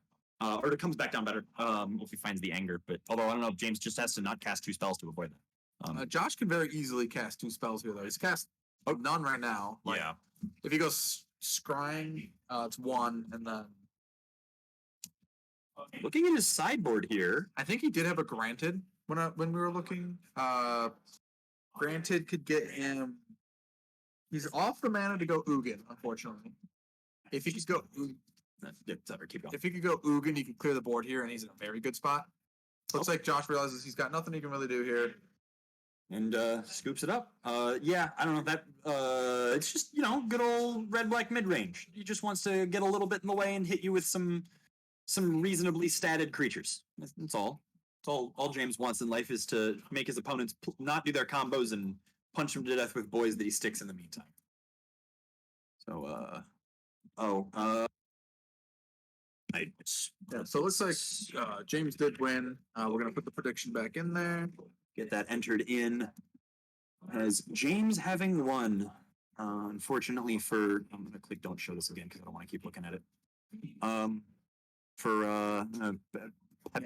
Pega Pig, Yeah. unfortunately, I think was the only person who believed in had the confidence in Josh there, and he did put up a fight. Got to game 3, but we might see if we can get James back here. I'll go. We're definitely not going to have another match coming back here. I don't know if we have enough time for that. But we'll maybe see if we can get some thoughts from definitely James if he's up to it, and maybe see if Josh wants to give some thoughts too. So I'll leave you alone back here, and maybe take some words while I'm out there as well. What do you want me to say? So yeah, I will say I think the angers were kind of a suspicious board, and I don't think he should have probably brought in the angers. Well, it depends, because like you have to think. You see the grave card, like the trespassers. So they eat your graveyard. And I know that version sometimes relies on the graveyard. So even if it doesn't like take creatures, you need to try to get it off the board if you have a Lyra in your deck. I Yeah, don't know if his list has Lyra. he does have a Lear in his list. I will say though, the anger just didn't seem very powerful most of the time there. I think he saw it both games 2 and 3, 2 copies each, And it didn't do. and it was just a brick for the whole time. So I don't know, like the Trespasser flips often in this matchup because you don't often cast a bunch of spells, except on the turn you win. And there's definitely times where you just like you saw just playing Lotus Field and then making another Lotus Field off the test speed stage. You're not really casting anything. But So like that's it. Like I personally feel like with the bannings that happen, Lotus Field does kind of get better because the thing that was able to clock them really, really hard was Winota as like one of the best aggro decks against. yeah, At the same time, with that being banned, there's not much. Like I think it's going to rise, but it depends only on like if blue white control. Like if people just says I'm all going to play blue white control. I think there's gonna be a pretty big turnout for blue white. I think when I went to the SCG con, there was a huge turnout for blue white, even when Winota was around. And I think a lot of players just like to gravitate towards those controlling. Especially if like it's like if you because if you own blue white control in modern, you literally have no time. Like there's a few cards different, Yeah, it's like a $20 pickup. It's not expensive. especially if you already have blue white control. You take out your fetch ones and I can't play control. Hey, Josh, you want to put any input from that last match? Anything you want to say? We got Josh over here back by the booth. Yeah, I was playing the Lotus Field. Lotus Field deck. I was gonna say Breach because that's what it used to be called. Someone said you had a little PP. Hey, that happens. Because someone was like big PP play, like little PP over. Josh, what was the consideration for Anger the Gods for that matchup? I just felt like if James overextended, it'd be really good, but I was playing against James, so he didn't. Also, they were 4/4s. Yeah. Confidence creatures. Well, yeah, that point there were. You can see it was something we noticed back here that we kept seeing the card, but it kept not being cast because it just wasn't. It wasn't really. Yeah. Yeah. Where was your Lugan? Where's your Lugan? I don't think Ugin was. I was trying to just combo there. The biggest one that I saw that well, the guy that's keeping track of my life actually mentioned that tapping both of the Lotus Fields at that time and doing it for black and for blue, and then Vizier cycling lets me actually cast alternate. Yep. Yeah, which I didn't even think about at the time, but it's a really cool mana efficiency that I wish I would have done better. Yeah, we were actually talking about over here about how you can do the same thing but with stirrings and have an extra Lotus Field backup because you can use the black and the blue to cast the stirrings and then untap the 2 and use the 1 for triple green. You cast it. Are you taking a picture? But Another moment that happened was I think in game 2, I tutored for the Besage just in case something came up. If I were to tutor for the Soaring Skies, Otawara, which would have been the blue source, I would have actually been able to cast something we were confused about here, just because we weren't entirely sure what your Besegu target was. I was just scared if he had some that he put down. Like I said, I'm new to the format. Yeah, so that I really was one of don't. the considerations we brought up. So how do you like playing these back days raw? It was pretty cool. It's definitely a learning curve being, the big combo deck of the format. Would you recommend it for new players? Probably not. Probably just play mono green. So you would say if you're getting into Pioneers, they try mono green? Yeah, beat decks are pretty easy to understand. But it's definitely a fun deck to pilot. Learning the ways to do it is going to be fun. Would you say it has a like if someone buys this, say they listen to you and say your opinion, I don't agree with it. I liked how you played it, even though I could possibly do better. Do you feel that there's something in this deck that would get banned pretty soon? Or I mean, obviously the ban list just happened, so probably not soon. But Stirrings is a good card. Lear is also a nuts card that I really didn't get to play with, and then with him exiling everything, it wasn't even an option. Yeah. what do you feel are your best matchups? I couldn't tell you. Like I said, I'm with the phone. I think you have a fairly favorable mono green matchup. You should be wary of them Karn boarding into the storm. It depends on the bird. Yeah, if the mono green's on the storm list where they have 4 Karn, the Great Creators, they have the ability to go early Karn before you get to do your Lotus turn and go grab Dampening Sphere game 1, and you're pretty hard pressed to save you after that. Because they will get dampening spirit, that makes all your lands turn tap for colorless, and then especially after that, if they get the Godfair statue. That first scary. I've seen some decks opt to have the one pithing needle in the sideboard. Pretty relevant against them. Did you have a Granted or Mastermind acquisition on that last turn when you were looking at your sideboard? Granted. That's Fate of Wishes. Yeah, the deck side. but the turn before I scooped to James last game, I had Granted. I had nothing to tutor for that would have Saved it. saved. No. You did have you had a Sylvan Scrying, correct? Yes, I did. Did you think about going for like an Odawar just to tempo is? I was at 9 life at the point. Yeah, we you were at 1 to go into the next turn. Oh really? Yeah. I don't know if the next turn saved you. Depends on your next draw. I guess, James, what was in your hand when I scooped? Do you have a Chandra or anything like that? Yeah, did you have anything to do one extra I had damage? Chandra. Yeah, there you go. Okay. I don't remember the cards. Well, no, it was like he would have, if he had searched for a bounce effect, he could have been at 1. If you had found it, then he would have. Yeah, because we saw the Scrying, but we didn't know what you had. Yeah, it was kind of risky when I played the Blood Tide Harvester. I had a Bone Crusher too. That's what I had. Oh, So I wanted to stop when I had the Harvester, but I figured he was just gonna have another tap out turn. So it would just be nighttime again. But if he didn't turn it to night, the math would have been different on the Graveyard Trespass. Yeah. So you just need to cast 2 spells. Are they 2/2s? That's in the free spirit for around 4 black. Oh yeah, that's why it's annoying to play.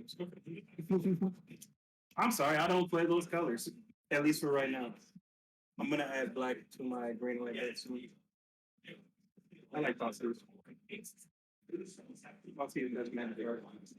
We're gonna put you on a brief hold for now while we wait for the next round to start.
So we're about to start round 3 here. We got I'm Brinker, Robert Brinker, Jamstone Forge on Twitter. And I'm Nick Peterson. I'm also here, not on Twitter though.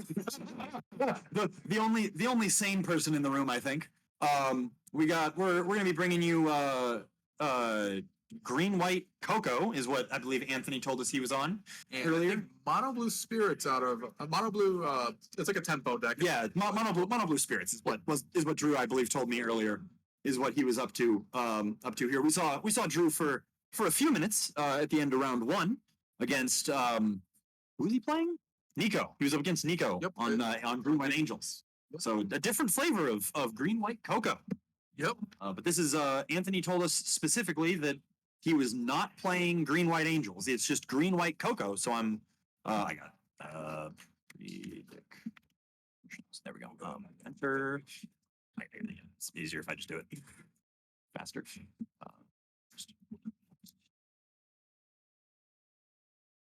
Anthony on Green White. I'm curious to see what we got out of Anthony's deck here. He really didn't give us much info other than it's green, white, and has cocoa. I mean, I'd assume we're probably going to see like Skyclaves. Skyclays, potentially Voice of Resurgence, stuff like that. Thalia's in the format as PVDDR. well. PVDDR. No, I would not play Thalia in a Cocoa deck. Modern Humans did it for a long time. Yeah, but Modern Humans is also dumb. Modern Humans is different. They have acceleration. And Cocoa was like their top end. And they were hitting like some. They were hitting some. They were yeah, but they were also hitting some real heavy stuff. They were also a 5-color deck. Yeah, sorry, I'm just thinking. PVDDR, the PVDDR World Championship card. No, that's the other guy. Elite Spellbinder. Thank you. Yes, Elite Spellbinder. Spell and not weirdly capitalized things. Spirits. Alrighty, we're gonna get this prediction set up here for you. I think this is when we can go a little longer on the prediction. Yeah, Probably. Give everybody a few more minutes to get their predictions in this time. You know, maybe somebody will manage to get somebody might manage to get free info. Who knows? Yeah. So I don't know. There's a whole lot of different things you could be cocoing into play. I mean, I could be wrong. He might have Thalia in his deck, but as somebody who's played a reasonable amount of Thalia, I don't particularly like putting her. He does run Elf, so he could be. Yeah. All right. So there's some accelerations. Yeah, I could see Elf, Knight of Autumn type stuff going. Oh yes, Knight. Knight of Autumn is a good 4/3s. Instant speed 4/3s, not bad. Yep. Also, just randomly hits good cards in the format. Yeah. Yeah. I mean, Like a lot of people like Unlicensed Hearse, and just having a good, clean answer to that is really good. yeah. A lot of people sideboard hate and sideboard like cards they like to run. Like Graph Digger's Cage is good against these Cocoa decks. Looks like Anthony is on the Thalia, like I said earlier. Okay. Well, clearly I'm just wrong. I mean, all right. So I would get it being. I would imagine probably one of Green White Cocoa's bad matchups is probably Lotus Field. Like just based on what I know of Cocoa decks and what Lotus Field's up to. So I think the Thalia making their stuff cost more is definitely a reasonable decision. At least out of the sideboard. I guess I wouldn't have been sure about it being in the main deck. Looks like Anthony was about to maybe go to attacks there and elect to do. Oh, he's going to play an Archon of yeah, Emiria. all right. Archon of Emiria is another. So I would say this is less Cocoa and more Hate Bear, but yeah, this is starting to look like Green White Death and Taxes with maybe a Hate Bear just like floating around up in here. he gets a free block with the Supreme Phantom. Thalia's does not pair up against the 1/3 very well. Yeah, Rattle Chains. Given Spirits Flash, pretty neat. Anthony is pretty much in the backseat for a while now. I feel like Drew's just going to be sitting back with either Lofty Denial or Geistlet Snare, and I don't think Anthony has much of an answer to stop that. Yeah, I don't know. Maybe I shouldn't have done quite so long of a prediction window for this matchup. I thought maybe we were going to see a bit longer of maybe some bit longer games here. But I do think we're going to start seeing the fun text on Spectral Seal you rarely see. Pay 4 mana, draw a card. Yeah, I mean it's a thing Oh, you nope, can he's still do. got I mean, gas. he- Oh, nope, he's doing the draw okay. card. Yeah, I was like, he does have a grip full of cards here. Looks like Anthony's responding with a Cocoa though. It's exactly where you need to respond. Just whenever they tap out their mana, just do it. They don't have Wrath or anything like that. Yeah, and Teferi's not in this format, so you're not Yeah. concerned about that at any point. Or sort of Krufix Selfless Spirit. All right, I This is definitely a fun pile. Yeah. I'll say. Brukathar is a good pick. Yeah, so this is, I think Anthony calling this green white cocoa was a bit misleading. I would definitely call this green white hate bears. Like, or maybe Pioneer's version of green white death in Texas. Even. Fun fact: Anthony can actually, since he's got this Archon in play, if he ever plays something on his own turn, Anthony can then use that opportunity to Coco because he's then out of spells to play Yeah. with Archon. Yeah, that is a pretty cool interaction you do run into with Archon. You can Looks like you might go a block and a block with Selfless, and then just sack the Selfless to keep everything alive. Like only trade Selfless to kill a bunch. kill the rattle chains. No, not kill the rattle chains. No, it's got two Supreme Phantoms. Two Yeah. Supreme Phantoms. Unfortunately, 2 Lords in play is really hard for Anthony to deal with. Yeah. He's gonna Brukathar here, but gains a life off of Courser. Courser just give him a little extra gas. Skyclave off the top. Ooh, Skyclave's never a bad card to see. I Although will it's not on top of your library necessarily. It's kind of unfortunate here because I feel like Anthony wants to use the Brukathar, but he's more than likely gonna have this Archon actually hindering him because all of Drew's counter spells are just hard counters, like hard time stops. Yeah. For doing so it's really hard for Anthony to find a window to do stuff. He might also have another Coco in his hand.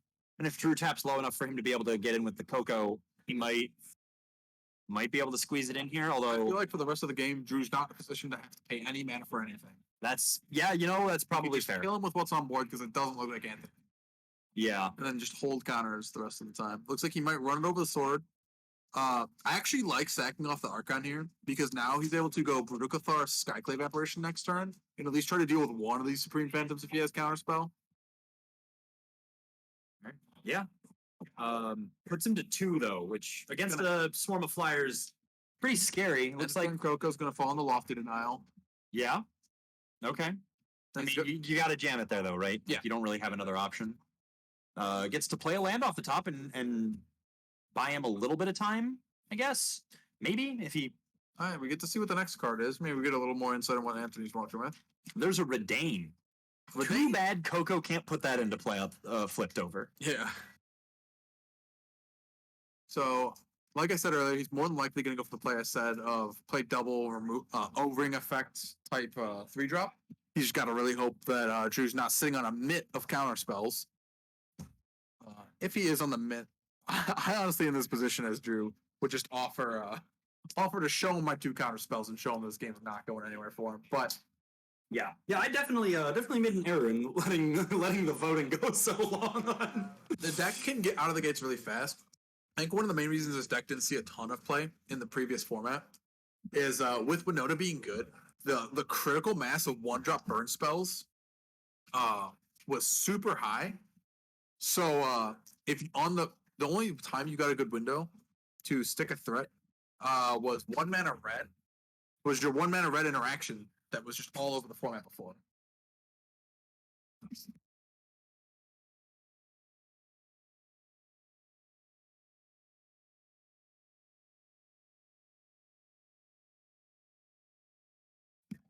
But yeah, it looks like Anthony's picking up his cards. Not really beating that board state. The double Supreme Phantom's really what put Anthony under the bus. If he didn't have the double Lord there, Anthony could have gotten in front of more blockers with the Archon of Emeria. But it was just unfortunate. I will say, if Anthony had the option of trading Selfless Spirit or Archon for one of the Supreme Phantoms on the attack where he blocked individually twice and then sacked to save some life, if he would have double blocked a Supreme Phantom, I wonder if that would have actually saved him Does because he have another flyer? Oh, if he puts the 2-on-1 and just takes the because I think it has enough toughness to not die. One of them only will die, so he's still 1-for-1s that trade. it said so. We're putting it on Supreme Phantom. So it can't Supreme get- Phantom, not on. Yes, Supreme Phantom only hits for 2, so he can literally only kill the Selfless Spirit. Yeah, so he would have taken a little more damage, but removed a Lord, and it makes Archon have better blocks later on. Yeah, I don't know. Maybe he was hoping things were gonna shape out differently. You gotta hope that you hit. I think his big hope was on that Coco. He hit Removal spells. yes, the removal creatures. Skyclave or Brukathar. Brukathar. But I will say that mono blue deck is not good at removing Brutal Cathar. And it's Yeah, I mean it's once if it flips, it's ward pay 3 life, right? yes. So it's gonna hurt. And it's a gonna hurt. it's a 3/3 first striker. They also just don't have good bounce spells in that deck. Like the only access in blue is bounce spells, and they don't really run a critical mass bounce spell, so they just counter your threats as they're coming down because they just stick the 1 mana threat that is a spirit and flying. So Geist of Sarah costs 2 and Lofted costs 2, and both of them pretty much hard counter everything. When you have a flying Geist in play for 2 mana. Yeah. So the goal is to normally just not let the problematic permanents land, not remove them once they do. Gotcha. And then you could very easily, as the Coco player, not play on your own turn to flip your guy, then Coco on their turn to utilize your mana, and then play 2 spells on your own turn to flip him back, because when he flips, he then gets to eat another creature. All right.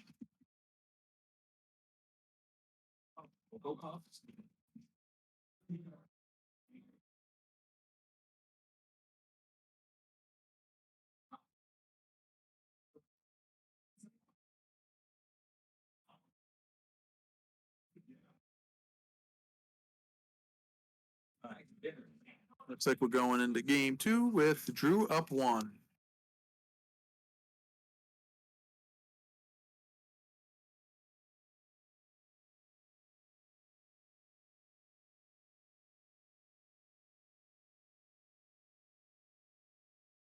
So our players doing their mulligans here.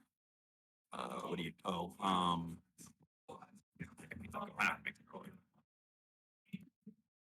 guess we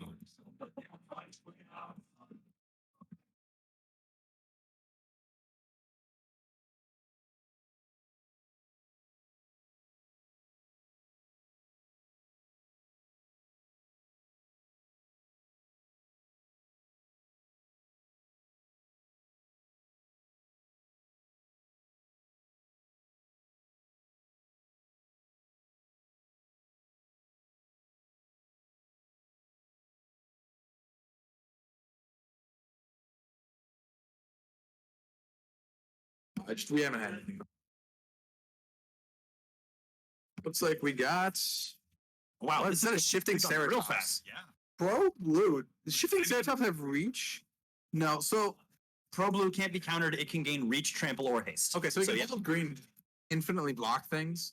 Yeah. I mean, it doesn't get vigilance, so you can't also attack. Yeah, but I But think it's a 5/4, so it's a pretty heavy clock. yeah, And being pro blue, your opponent's not blocking it ever. So if you decide you want to get in the red zone, they can actually block it with Oh. their Faceless Haven. oh, I thought you were gonna say with their face. Faceless Haven is their man land. I was I do gonna be like- not believe it's blue. It taps for colorless. I'm pretty No, sure. it's colorless. Then snow. Make it 4/3. It becomes a 4/3 with vigilance. All right, we might leave the Ceratops on defense. I'm gonna be honest with you for the next couple of turns. Protect against that curiosity effect. Yeah. Because if we just want to buy 1 turn, does not let that curiosity get gas. Yeah. Because even if he doesn't attack next turn, Anthony gets to deal with the curiosity. For Yeah. not attacking. Yeah. Because curious obsession makes it go away.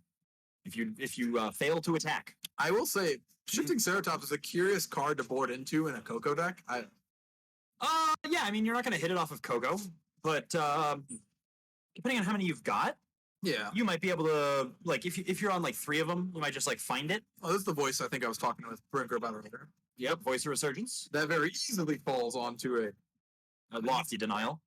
tapping out of the Ceratops reach mana. Yeah, I don't like that. Definitely. 3. Definitely tapping out of the reach mana. Okay. Looks like he's just getting it. Oh, because he's just elected. He's decided that my clock's better. I have my threat in play. He has two. He has what? The mono blue spirit deck may also be running Odawara. I would probably assume. So he may just be operating under the assumption. Well, there's the faceless Haven. Just hope my opponent doesn't do exactly that, and then there's just nothing in his deck that can challenge me. Although now my opponent's flipped Faceless Haven into play, and my 5/4 is not looking so hot into. Yeah. But I mean, you let him get 1 extra draw. Now you're just gonna hang back and block, right? I like this will play. say- You gotta kill him sometime, right? Yeah. I will say end of turn war is very terrifying here. Sending it all in. Wow. I think he just wants to, if he activates the Faceless Haven, just resolving a Coco because he's got the Skyclave on top. Yeah, but he's only paying 2 mana here. Oh, he's gonna besage you it in response to the activation. Wow. All right. Yeah. I mean, obviously that's what you do. I mean, There's no reason to let it become a creature there, right? Like, because Drew indicated he was floating mana. You should let the ability resolve and then just hold priority before blocks, right? So that you can, because then you can still kill it because it doesn't say non-creature. Correct. And then it's still summoning sick. Your opponent can't tap it for mana. oh, Just that in is true. case, just in case he's got some 2 mana shenanigans. Yeah, Right? Like that's.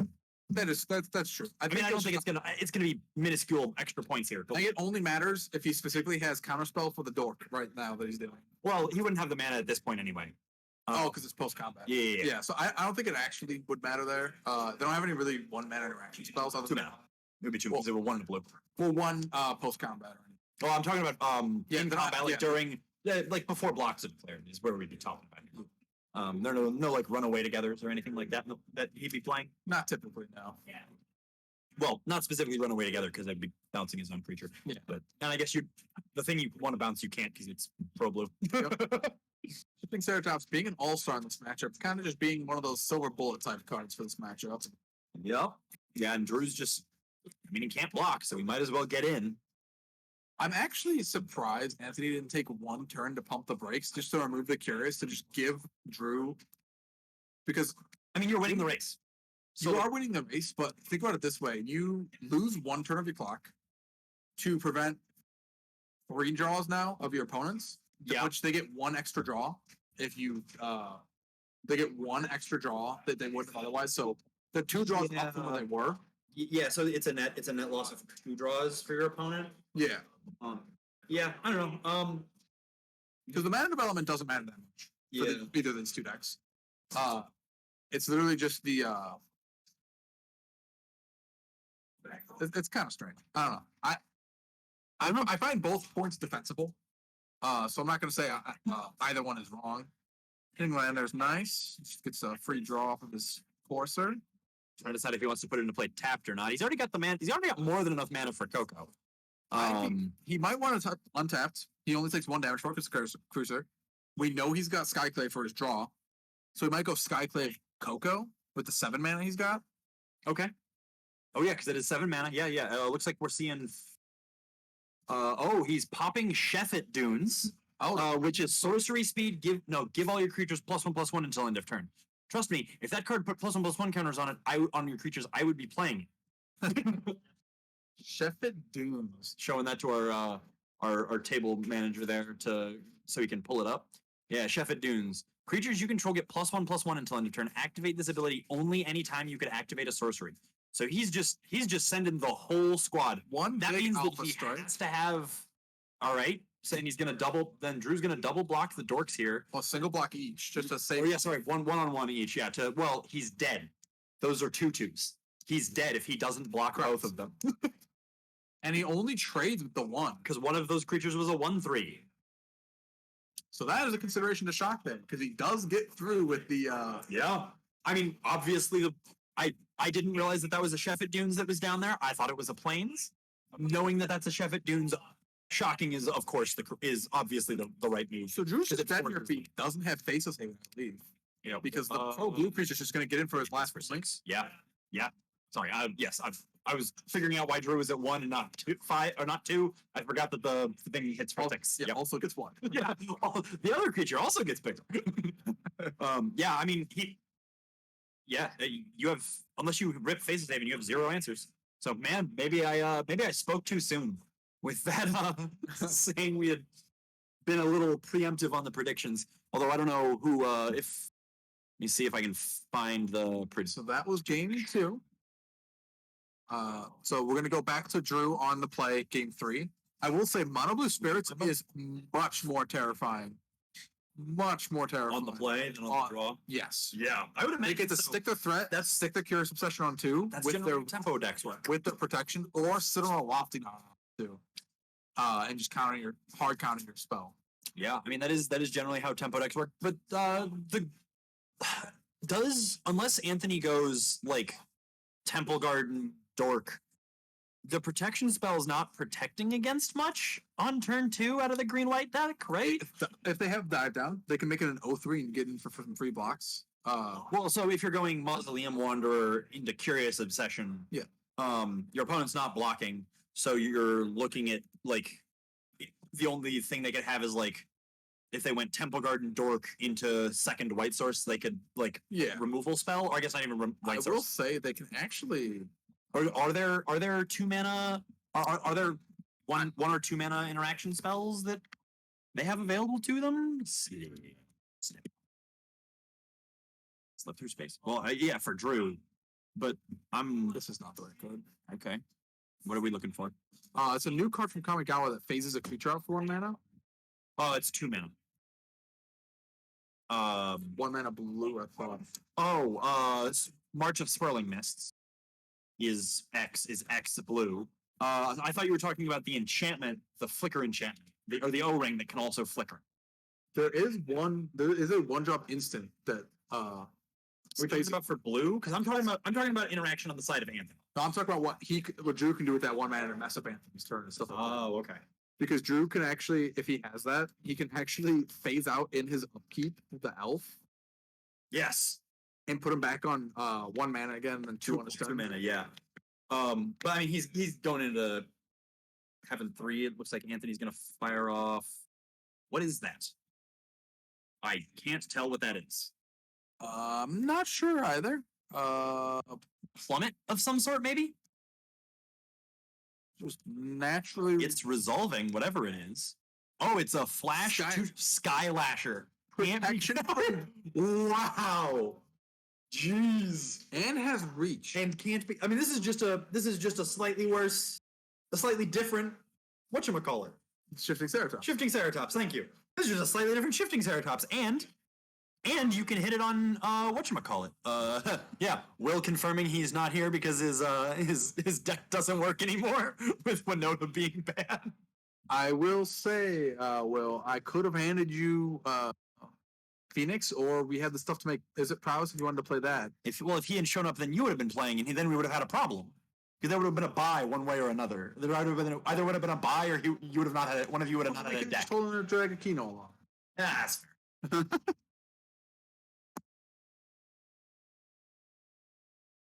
So I mean, right now it's looking like we're probably going to see Anthony against the winner of James and Austin. Yeah, I will say there's still a lot of life in On both sides, yes. But I mean, this pro blue. I mean, it takes it's effectively a 10 turn clock. Well, no, I mean, if Anthony just leaves it there to sit, it's like until Drew finds Faceless Haven, that card, because it has reach, is just it's effectively pacifism that moves around to your biggest creature every turn. Yeah, I think it's not looking good for Drew, but there you go. Rattle chance to get effect proof. Dodge the Skyclave. I think. Sorry, I just want to talk about Ascendant Spirit real quick. I love cards that are Figure of Destinies, just because Figure of Destiny, it was a super cool Magic card when I first started playing, and it was the only one of its kind, and now there's like 5 of them, and I just love all of them. And this one's great because it keeps getting bigger. Yeah. Actually, I think there's 3. I think there are literally 3. I think there's this one, Figure of Destiny, and Avatar of the First Tree. There might be a 4th one that I'm forgetting. I don't know. Viewers at home, tell me if I'm dumb. Which is totally wow. Drew just with all of the rattle chains to keep protecting this Ascendant Spirit, but Anthony keeps constantly trying to remove it. Means he just can't level it up. Just can't quite level it up to be able to. I will say like a pair of Supreme Phantoms out of Drew here can very quickly lights out Anthony. Yeah, he gets the fog 1, but the whole rest of that team is still going to be real scared. Yeah. And that Mausoleum Wanderer is going to make Coco's not playable until Anthony's able to find a little bit more mana, possibly. Especially because the Rattle Chains gives all of your spirits hexproof. Or flash, gives all your spirits flash, so you're just not, like, Drew could have anything. It could be a boat! I'd be very surprised to see the Skyship Sovereign in his hand. Yes. And it better not be Toy Boat. That's a Silver Border card. Could be Ghost Ship. That one is banned. Yeah, that card's not legal. Not banned. Yeah, that's not an illegal set. Looks like another. Is that another O-ring. Oh, he flips. Okay. Looks like Anthony might just be. Yeah, so Anthony is electing to just pass the turn, so the wolf will flip in Drew's upkeep. Oh, looks like Drew's taking actions before this to make it. Yeah, Drew's. I'm confused as to what we've got going on They're here. activating Ascendant Spirit, and then Okay, Anthony's opting to Coco in response. gotcha. So since he knows it's safe to not to prevent it from being countered, double removal spell here. I'm surprised the Mausoleum Water didn't fall under Coco. Two. Maybe Drew just forgot about it. Yeah, we should definitely get those under their respective things here. Yeah, okay, cool. I like this. I like this a lot better. How we're Lots of representing this. piles of cards. Yeah, maybe because of how quick everything was happening there, Drew just forgot about it. Yeah, it was just like a omitted fact. Yeah. He forgot he could do that. Not a big deal. I mean, It's a big deal for Drew. yeah. Well, yeah. Yes. Yeah. Yeah. Actually, that is a pretty big deal. Especially seeing the double Skyclave hit. Yeah, the double removal creature there was. That's all 4 copies of Skyclave ever she bought, notably. Oh no, it's not. It's Three? Three and I two think it might copies. be one in the graveyard. So it is all four. Yeah, it's all 4 with a two brutal Because Cathars. I think Drew did counter one another. So that is 6 Overin creatures. Yeah, and one of both of these brutal cathars are going to flip. Actually, see if Anthony remembers that other one. Drew's got him on it. Which I don't think Anthony hates seeing that flip at all. Yeah. Flipping into a 3/3 first strike, ward discard or ward pay pay 3 life. Yep. Is not something you hate to see, especially when all you got to do is cast 2 spells and you get to take more creatures off your opponent's board. Give us just a sec here.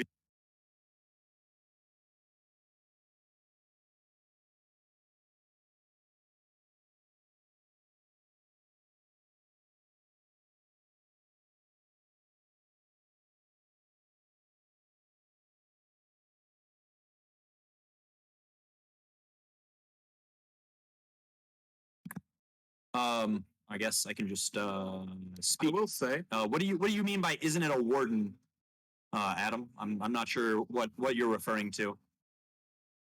Do you mean a fiend hunter effect? Looks like Drew's flashing out a brazen borrower here. looks like another Coco fell under the Okay, now we have a Coco falling under the selfless spirit not selfless, but Mausoleum. or the mausoleum wonder. Yeah, sorry, mausoleum wonder. Still Yeah. surprised it didn't come up earlier, but still catching the card we wanted to catch. Yeah. What a different freaking different. Must be just randomly selected. I will say, the only thing you really want to be drawing here is just multiple Supreme Phantoms. So just like cheat in front of. There's one. That's what we want to see. That you can just cheat in front of this board when he tries to attack, just to get good blocks. Because they eat some of the elements. That's an interesting decision there from Drew because they do have flash. He just decided to main phase a Supreme Fan. I'm not sure what the consideration was for that. Just not ambush Viper to get like favorable blocks.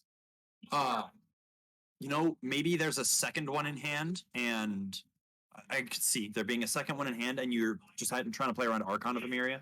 Could you play one prior to Archon and then post? Or? So if your opponent Coco's into Archon, you have a problem. That's the thing I'm referring to. Okay. Because if your opponent, if you like cast one and your opponent's like in response Archon or in response Coco, and you don't know if he's gonna hit the Archon, so you let it go, then you can't cast the other one because the Archon's already in play. It's not cast; it just goes straight onto the stack. Figure of Destiny reskin. It was Warden of the First Tree or something. Yeah. So Warden of the Warden of the First Tree is the second one. Yeah, it's Figure of Destiny, Warden of the First Tree, and this one. The Ancestral Spirit or whatever it's called. I'm even more curious to see why he played the Supreme Phantom there, having the Mausoleum Wanderer as his other card. Because he could have played it and then triggered it to get one more power. Well, it looks like So yeah, more power, but we've practiced Chef at Dunes. I think we're bridged too far for that to be mattering here because it's looking like Anthony's going to be coming in with maybe all of the boys here.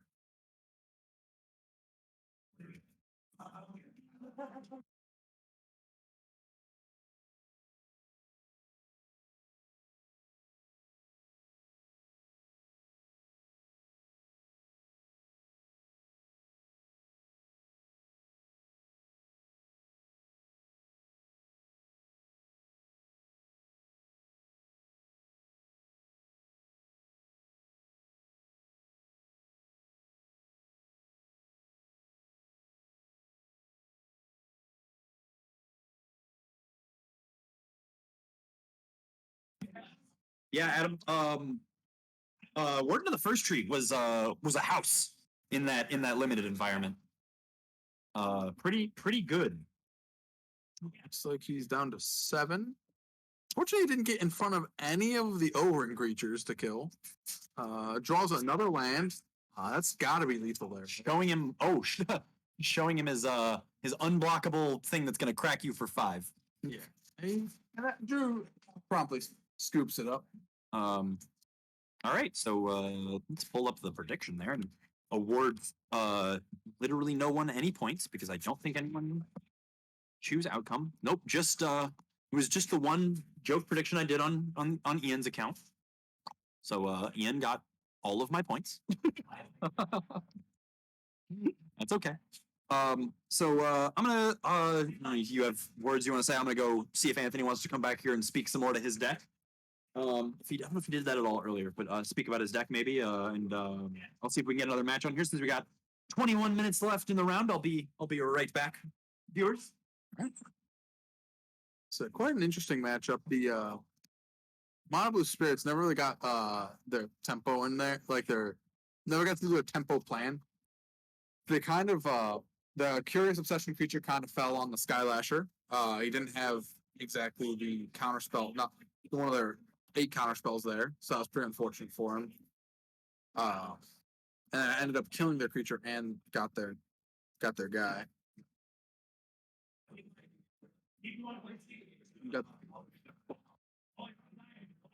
Pretty unfortunate that Drew didn't find any Supreme Phantoms here.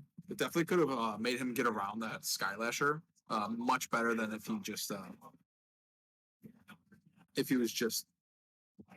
much better if he was just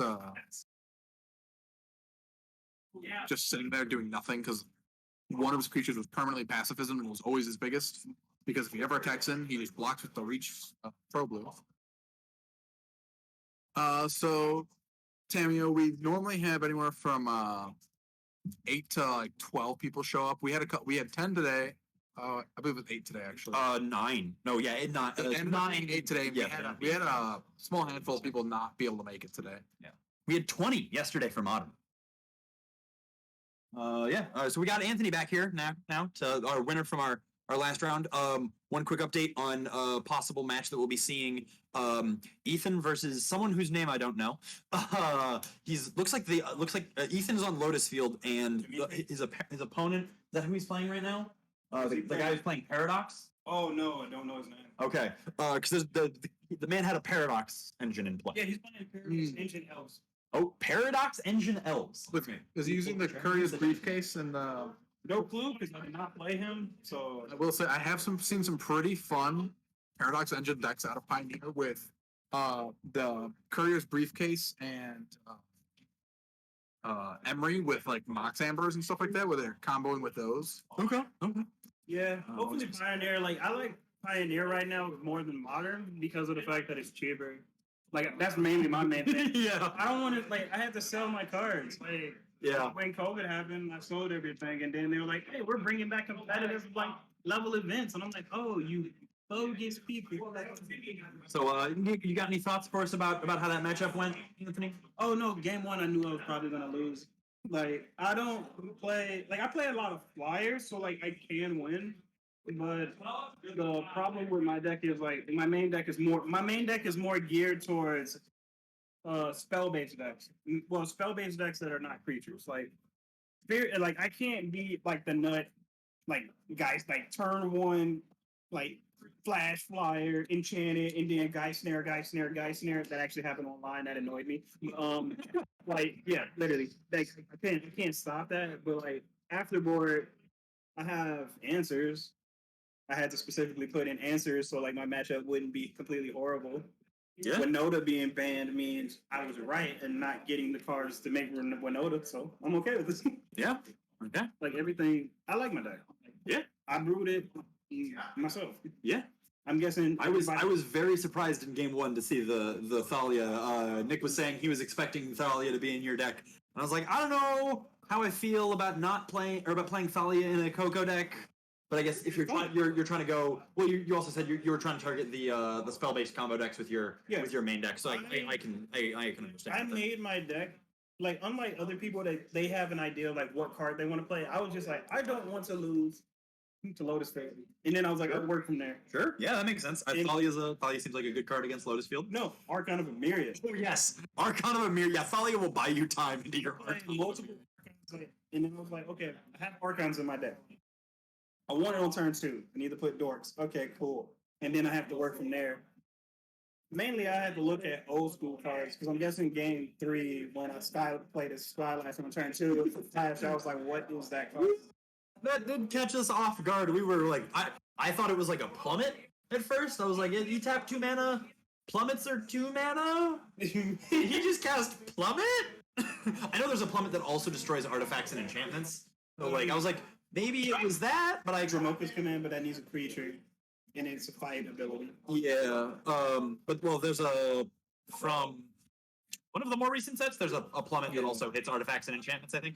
So I was like, maybe it was that. No. But then it was Sky, and then Fluffy pulled Skylasher up, and I was like, Oh yeah. oh man, Skylasher. I forgot about this card. I'm actually gonna thank somebody in Japan from Hariuya because like it turned out he had like 4 in his sideboard, and I'm just like, because I'm looking at old lists, like new lists. Like I'm not even gonna lie, I actually looked up old modern decks because I'm like, most of my deck is legal in modern. Not that I Well, all of your deck is legal in modern. I mean it was played as a deck. Yeah. Green White Collective Company Value Town at the time. Oh yeah, sure. I literally found Well, out. like SCG tours in 2017. Yeah, the only thing I can't play are the Nobles, the Knight of the Reliquary, and Fetchlands, which is kind of like a key part. Turns out Exusa, I just found out today, Exusa is actually legal. Yeah, she was printed in there's no M19 sport. or M20. M19. M19. Yeah, I found that out, and I was like, oh my god, I can literally do it. But then I realized I don't have Knights, so I don't have a way to manipulate my. Yeah, you're also missing Ghost Quarter as Yes, well. I don't have Yeah. the land structure. Even though no one really plays basics. We can still play Filiburn, which is like close. It's bad. Like, The 2 mana. Field of Ruin is definitely like speaking as somebody who plays both of those cards a lot. It's definitely like numbers 4 or number 5 and 6. In a format that's slower, like Pioneer, it could be played Sure. in similar fashion. Yeah, but like the land you really want to hit is Field, and you need like Shadow Spear to go with that, like we talked about last week. Because otherwise, you're like not really doing a whole lot. when I made this deck, actually, the funny thing is, this is actually the reason why. Like, I would have had like an online list because I know someone was asking for my list. I would have had a list online, and I do have a list online yesterday, like that I put up this morning. But the problem is that I added cards after like looking on Google for like I called off work. Don't do that. I called off work at 4:00 in the morning and proceeded to look at deck lists from like different green, white, modern decks to see what was legal in Pioneer. And I was like, oh, Course of Crucifix. And I'm like, is that legal? And it's like, yeah. Thank you, Red Green Dragons player who won the challenge. Because I was like, I'm actually can play that. And then I was like, oh, I can put coursers in here. I can put tireless trackers, which I was really trying to avoid. Like I was trying to avoid. Palace Tracker, so I don't think it's a magic card. No, it was great. Like I didn't get to play it against spirits because I'm just like I really don't want to play something that's just can't block. What was your guys' match record? I am undefeated.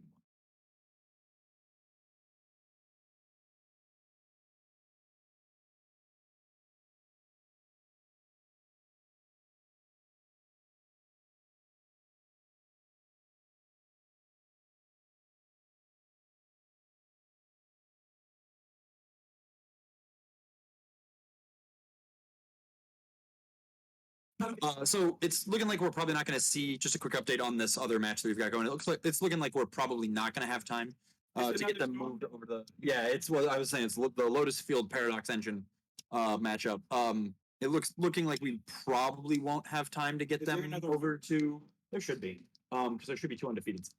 Can I we big won't have- wonder? No. Hold on. It's the Mausoleum Wonder. Mausoleum one ratings. Yeah, I know. I was baiting it out, and you were like it resolved. Like, We were So what we were figuring happened there was he went to flip his thing in your upkeep, and you're like, "Well, I have effects," and then like you just got distracted by all the stuff I that was going got on. flustered by first the spider. I was like, Jesus Christ, that's a card. How do I get that? So I'm like thinking in my head like Supreme Phantom something, and then the werewolf thing happened, And you were like, I need to do and I something. blundered there, and then just for the rest of the game, I couldn't like think properly because I was just like, "You're an idiot, you're an idiot, you're an idiot" in my head. Yeah, So like, he was there's like okay. a bunch of more blunders from there. Yeah, as soon as you was like, okay, I'm like, I was just trying to bait that to die, but okay. Yeah, and then when it went into the double skyclave, it was kind of like a lights out. Actually, excuse me, sir, it was Skyclave and Brutal Cathar. Get that correct.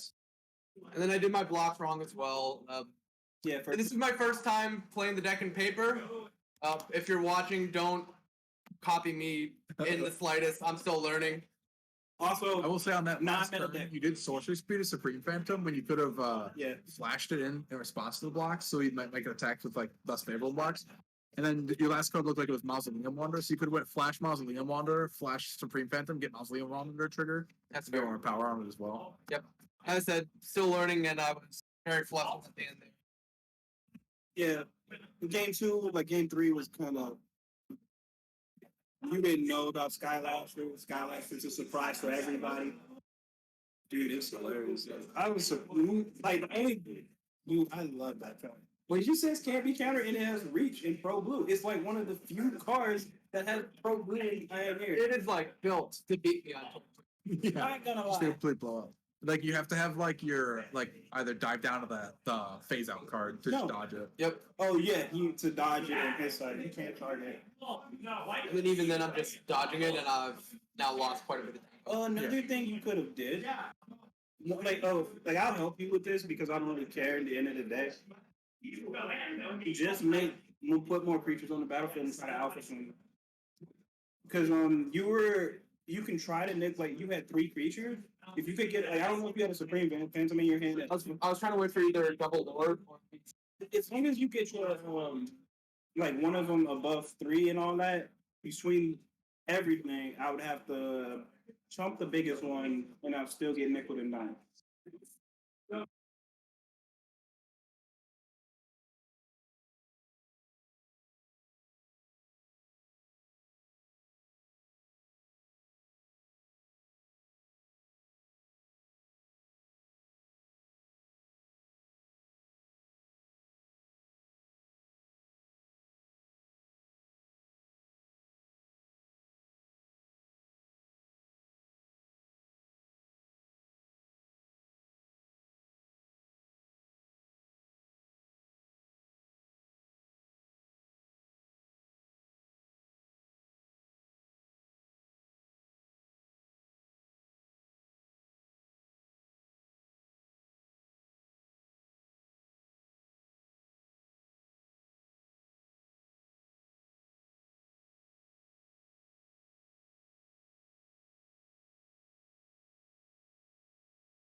All right. So we might have a.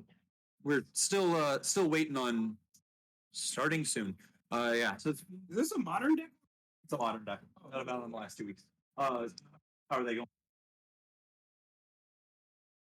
Oh,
Alrighty, viewers, we're back here with our round 4 for our Tuesday Pioneer event. We're going to have Anthony on green, white, cocoa against James on red, black, mid-range. I don't really. Nick had to step away for a second. He'll be back in just a minute. He got me, Robert Brinker, here on the mic. Jam Stoneforge on Twitter. Here's Nick's coming back just now as we're starting back up. Perfect timing. Nick, nothing on Twitter, but still here. I want to find out if somebody's at something on Twitter. Usually be more.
Alrighty, so it looks like we got starting in our matchup.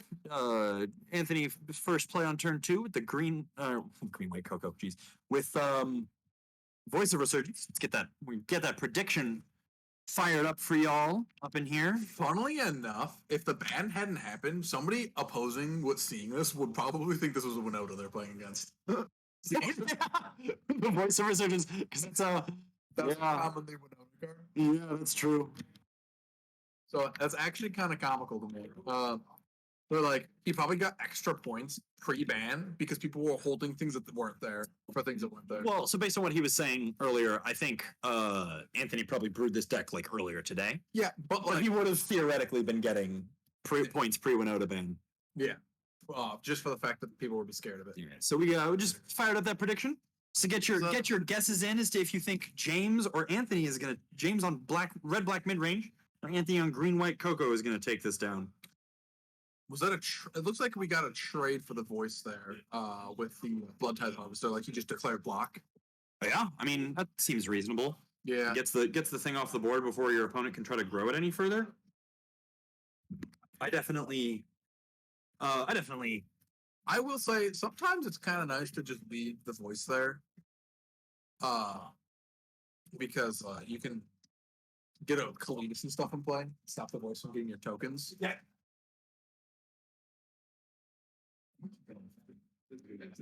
Looks like he's shipping some more damage through. I wouldn't be surprised if we just keep watching James just trade resources here. Just kill the other voice, give him another token, try to remove the other tokens with other removal spells. It looks like we see a Dreadbore in his hand. Like, I wouldn't be surprised to see a block here if James had like that Dreadbore plus a Stomp or something like that. Just put Anthony on no threats in play. have like the Bone Crusher Giant on back for a threat the following turn. Yeah, it looks like he does opt to block, I think, if what's happening. Counting. And probably counting to determine if Anthony missed a land drop. That's what I'm guessing. Yeah, I believe Anthony went first. He did. So he did, in fact, miss a land drop. If he's not playing a land here. Yeah, looks like James has taken the block on the 2-2. Okay, so now Anthony's just left the 2/2/2s. 2-2-2s that will get bigger as Anthony, plays since he more probably hasn't played last turn, or if he didn't last turn, I believe he did last turn. Though. based on what we're seeing here, it's looking like he did because I think I see 2 Temple Gardens. Yeah, and he has no damage taken. Yes. Well, I'm super curious as to what the players are discussing. Maybe just figuring out how much damage James is taking. Because I believe it's 2 no matter what. Because Yes. it's 2 when it deals damage, and it's 2 after the thing. So either way, It's two. It's 2 one way or another. And looks like he's probably representing Coco here. Makes these elementals very scary. Looks like we pitched a land to the Fable of the Mirror Breaker. If you're James here, what do you want to see? I don't know. I'm the one who would normally be asking that question. That's what I was about to ask you. James forcing the action here, making Coco now. I like that. I like not deploying creatures or anything like that right now. You were with Anthony's like sure amount of O-ring creatures. You kind of want him to like potentially hit blanks here. I mean, you still have the Fable in play, so if he hits that Skyclave that we see over there, He can notably end his turn if he hits Archon. Because the Thoughtseize is on the stack. oh yeah, it would just make James's turn end because he's already cast his 1 spell. This is that thing I was talking about last Yeah. game, the last match against Mono Blue Spirits. Looks like we're choosing the Skyclave, which I definitely agree with. There's a permanent I don't want my opponent to have. Yep, Fable of the Mirror I Breaker. don't know what this other thing is. It looks like it's a Redain that was not on the right side. So and is James on Snow Basics? Did Anthony just randomly? I think that's a snow mountain. So I think Anthony might just randomly have caught James on Oh, because James's basics. Yeah. I will say if I'm James here, I'm kind of interested in using. I know he's got a Dreadbore, so he's gonna Thoughtseize, take one of his last couple cards, probably the Sky. Probably the Secret Slave. Yeah. Just no good options here. I think. I do like. I think I would rather. So I would rather. take- I would I rather think I'd- let him keep the Skyclave because when it dies, it gives me a thing, and he's not going to take multiple things with that actually- flipping Cathar, and it also threatens my life total. I actually want to take the Skyclave, the Brutal Cathar here, because I think his plan is to Dreadbore the Skyclave to get a 3/3. Yeah. And then that doesn't play into Skyclave. That plays into Skyclave well, and that does not play into Brutal Cathar. Yeah. Yeah. Because Skyclave notably does not hit tokens. A thing I am continuously frustrated by. It is not quite as good as Flicker Wisp. It cannot In be that called to complete. Yes. Yeah. Oh, sorry. No, I'm very happy about that. I would like to be very clear about that. Actually, I am upset that it doesn't hit Cauldron Complete, but only because that means that I can't flicker it like I can with Flicker Wisp. So, you know. So 3 is notably really good here. It can trade. Oh, second Dreadbore is super good here. How did he have the mana? Oh, he had the treasure from the. Yes, had the treasure from the. Wait, no. It's attack or block. It's a block on that thing too. Yeah. It's a lot better. Oh no, there was a Fatal Push. Oh, it's Fatal Push. It was Fatal Push into Dreadbore. Okay. What did he lose? So Anthony Cocoed and took the so of the Mirror Breaker. So he had the Fable Leaf play. And Anthony just jamming 2 creatures into play to make these 4/4s. So James has no profitable blocks. I actually like this. I'm fine that I'm not getting. I'm considering going to 6-0 from James. I mean, I'm definitely going to 6-0 from James. I don't know the context of his hand, but yeah, probably going. I'm okay, sure. I'm almost definitely going to 6-0 Yeah. from James. I'm not getting anything favorable here. Well, Shepherd Dunes is very scary too. Yeah, but I think it gets worse next turn. Yeah, he doesn't have any. You're not taking anything off the board. I mean, all you're saving your opting to save himself the 4. All right. I think he's just if he has a wrath effect of some kind. I think he wants to be able to just I just don't know what Wrath effect he would run main board. So like I'd Bone really Crusher, like to- stop. So Bone Crusher. If you have Bone Crusher, you. Sure. I mean, that takes 5 damage off the board. Oh, and a um, Blood Chief's Assault. Oh, and a Blood Chief's Thirst. Okay, yeah, then definitely. I was gonna say, you stomp the Skyclave into cast Bone Crusher, and then you have a 4/3 challenging 2/2 and the 3 same- 2/3/3s. What if you make the same play but go to 6 and have a 4/4 back? A 3/3 back, you mean? Yeah, 3/3 back. Um, You get to not take 4 here. You get to keep your Sean. You probably lose. you're, I think you're in a lot worse spot to Brutal Cathar. Yeah, that's fair. Because you're at a lower life total. I think you're in a much better spot though. Like if because he's on Hellbent, so you're really just dodging exclusively Brutal Cathar. Or Coco into Brutal Cathar. Like it's goes always. yeah, Coco's just always gonna ruin your day. There's a Croxa that was over there in the bin that I puts Anthony to 15. the discard off of that was the discard off the Fable. There we go. I figured it out. We got there. Really good interaction between those 2 cards. Yeah, and challenging every creature that's in play also, except for the Archon. Yeah, the Archon will be able to fly over, but It's gonna he help. blocks whatever he wants. So I'm in favor of leaving the voice in play because yeah, I'm not casting anything on my opponent's turn, and it just gives him a larger boy. Another Archon. I think you're really looking for like a Columns here for James. Yeah, you're still the problem with that. The problem with that is that you're still just dead to what's on board.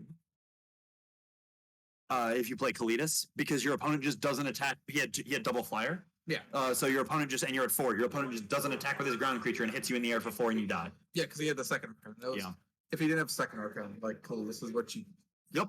Unless he has push, you could have Kalidas push Kalidas push would be good. because he could just Kalidas his turn, push there. Nope, because he can't trigger revotes. No, you don't have to put. You have a voice research to get it. Make sure. Oh, I guess it still flies in for 2. Yeah. Yeah. But you do have you can trigger a revolt because you have the blood token, but you don't have the extra mana. Yeah, you don't have the mana to get them. Yes. And it looks like James was able to buy himself some time there. Graveyard Trespasser gaining a life. All right, that's a whole attack. That is honestly, I think that is huge. Because that pushing you from 4 up to 5 is that's a whole another attack on that Archon. And if this thing gets to attack twice, Do we ship the Croxa to like yeah, if he doesn't have and it takes his only if he card. if he doesn't have Coco, well, so if he has Coco there, he's taking 9. If he doesn't have Coco there, he's taking 9. If he does have Coco there, he's taking 3. Looks like he only opted to take the 3 and chumped with the Yeah, I like that if I'm Anthony. I think turning 1/2/2 into another is perfectly fine. I will My say- opponent's clearly playing. my consideration is to not do that because if you draw one of your O-ring effects, you get to hit the Trespasser and kill him. One of your like Skyclave slash I mean, you just get to do that anyway, right? I guess yeah, with this creature. Like you have a 2/2 that's sticking around, so like you. Do we No, you don't because it has ward. well you'd have 1 card in your hand still. Nope. You have the one that he just discarded. I guess he discarded the 3. Yeah, you would have nothing.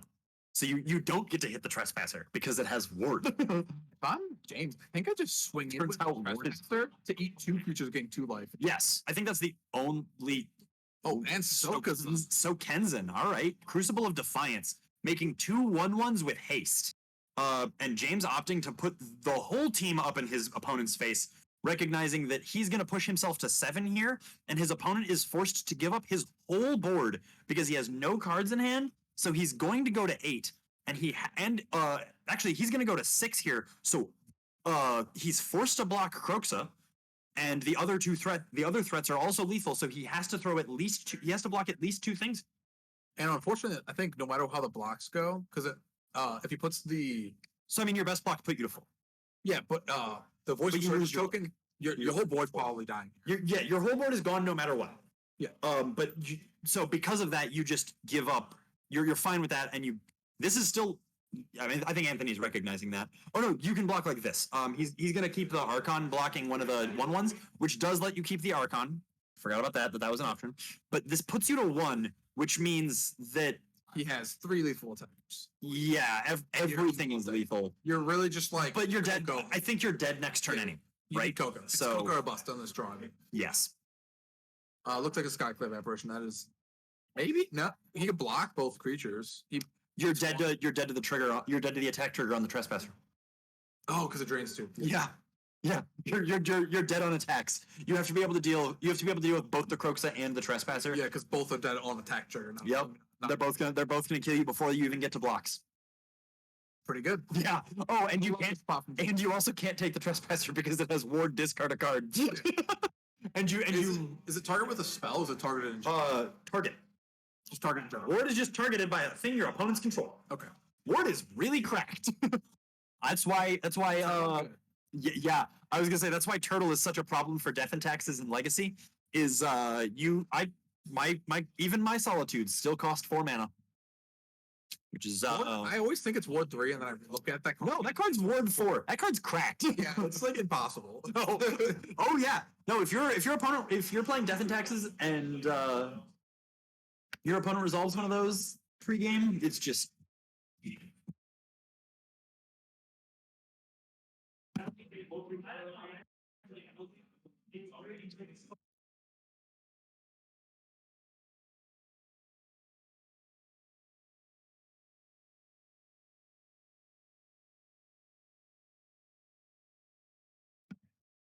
okay. So if you're James, I mean, are you bringing in Runestone? We know he has Runestone. Runestone stops Coca. I don't think he's got a high number. I think one's fine. I mean, he did say it's just one. Yeah, I think it's fine. Okay. Because it's like if you see it early, you get to stop them. It's not super deadly because it turns like one of the best cards against you off. I'm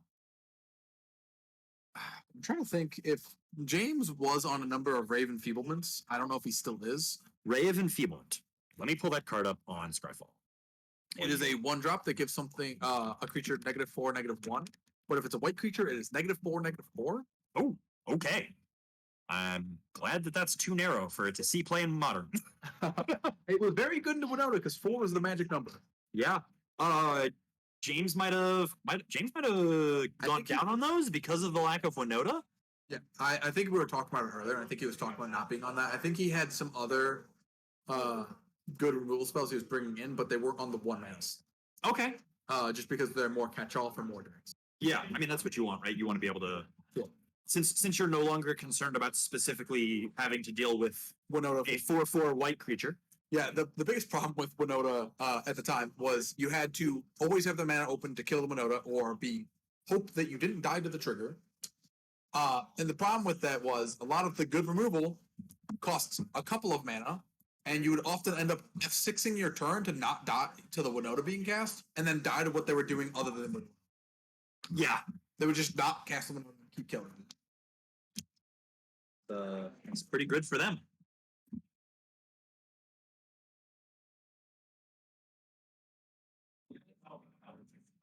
But, it'd be pretty funny if we do see the Raven Feeblement come out of here because it's a card I'd consider probably too narrow at this point. But depending on how the format shakes up, I do think the Angels deck is really good.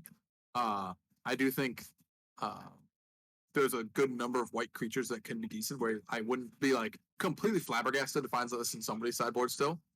And even the -1 X -1 is still really reasonable against like Anthony on his not white creatures. Like his elves being able to just, Yeah. it's like it's better than Fatal pushing one because like you have to save Fatal Push for the other For the bigger stuff. Yeah, I mean it does also remove like it is gonna answer like kind of larger size if he does have the Raven Feeblement. Yeah. So we were still talking about, right? Yeah. Sorry. Okay. It does still answer like larger voice tokens. Yep. Because they are green white creatures. And it does also the Ray also can hit Redain. Yep. Which is also not a bad thing. That it just stone cold answers straight up. So yeah.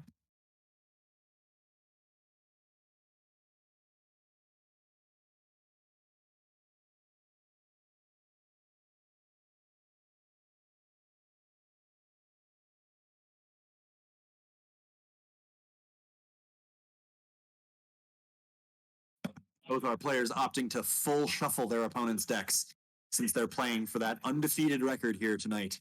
James currently up a game. Anthony will be on the play. I will say, one thing that Pioneer has good for is a lot of other formats struggle with, mostly Modern. Games finish in time most of the time in this format. Yeah, Modern definitely has issues with that, especially with 4C control. Yeah, I actually yesterday was playing against Martyr Proc on mono white Death in Texas. So it was the mono white mirror, and but I got game one, and that was all we had time for. Looks like James did opt in for the weathered runestone and gets it on too. Yeah, I mean, like, the you best possible hit it, your opponent doesn't remove it. Like, I mean, he's obviously like That's the best case scenario for I think James. Now James has good removal that buys him a 2/2, and that didn't hit like a reasonable threat. something he's more concerned. Yeah, I mean, you just see the Bone Crusher here. Although it might look like James is there. Yep, there we go. Might be worse. Yeah, James missing a land drop here though. We have seen this be a problem before, and Oh, looks like we got the Brutal Cathar. yeah, and Anthony just like immediately slamming Brutal Cathar onto that thing. Looks like we got another stomp. And James just firing off another stomp at it. Still missing land Two drops stomps though. this time. I'm disappointed for James, but I wanted that. I want everybody to know. No, I'm just disappointed with how funny I thought that was. And also the fact that it caught me off guard as hard as it did.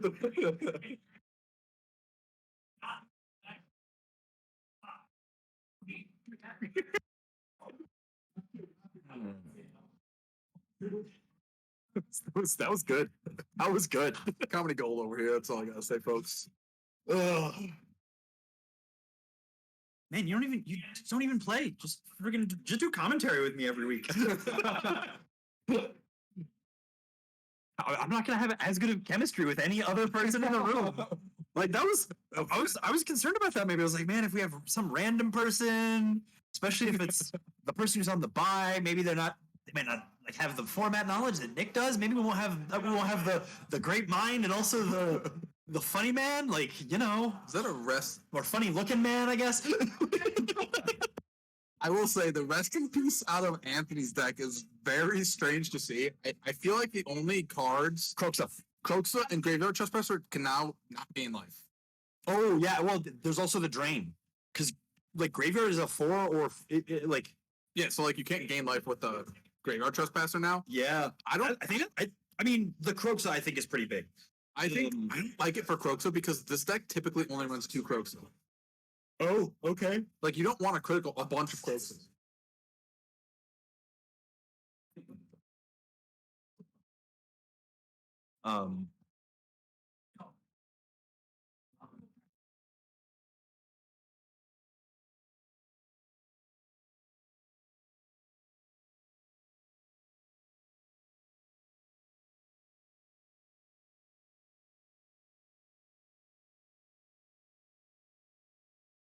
Nice space. Okay, so looks like Yeah, I mean Anthony we got a Coco off here. looks like the Coco hit a Courser and an Archon. Is what we saw. I mean James has hit those land drops he was missing and has clawed back up to the same amount of mana as Anthony. So Quite notably bigger on the board right now. yeah, I will well, say- James has the biggest creature, but Anthony has the flyer, which I I will think say, I don't know what James' post board looks like exactly. I want to say he's on some number of Anger of the Gods. I hope. I think we did see what did we see him play against? We saw him play against Storm and what was the deck he played against round 2? Storm and Lotus, right? Oh yeah, Storm Lotus. So we wouldn't have seen any Angers at all. I think we might have seen Angers. We saw Angers out of Josh. Yeah, we saw Angers out of Josh. I think we saw. We might have seen Angers like in his sideboard when he was looking at it because I could have sworn I saw James with Angers. Maybe that was no. You know what? I think it was last week that I saw James with Angers. Ooh, Soren the Mirthless coming out here. Very good card advantage engine. Very Seeing good at play even seeing play in Legacy.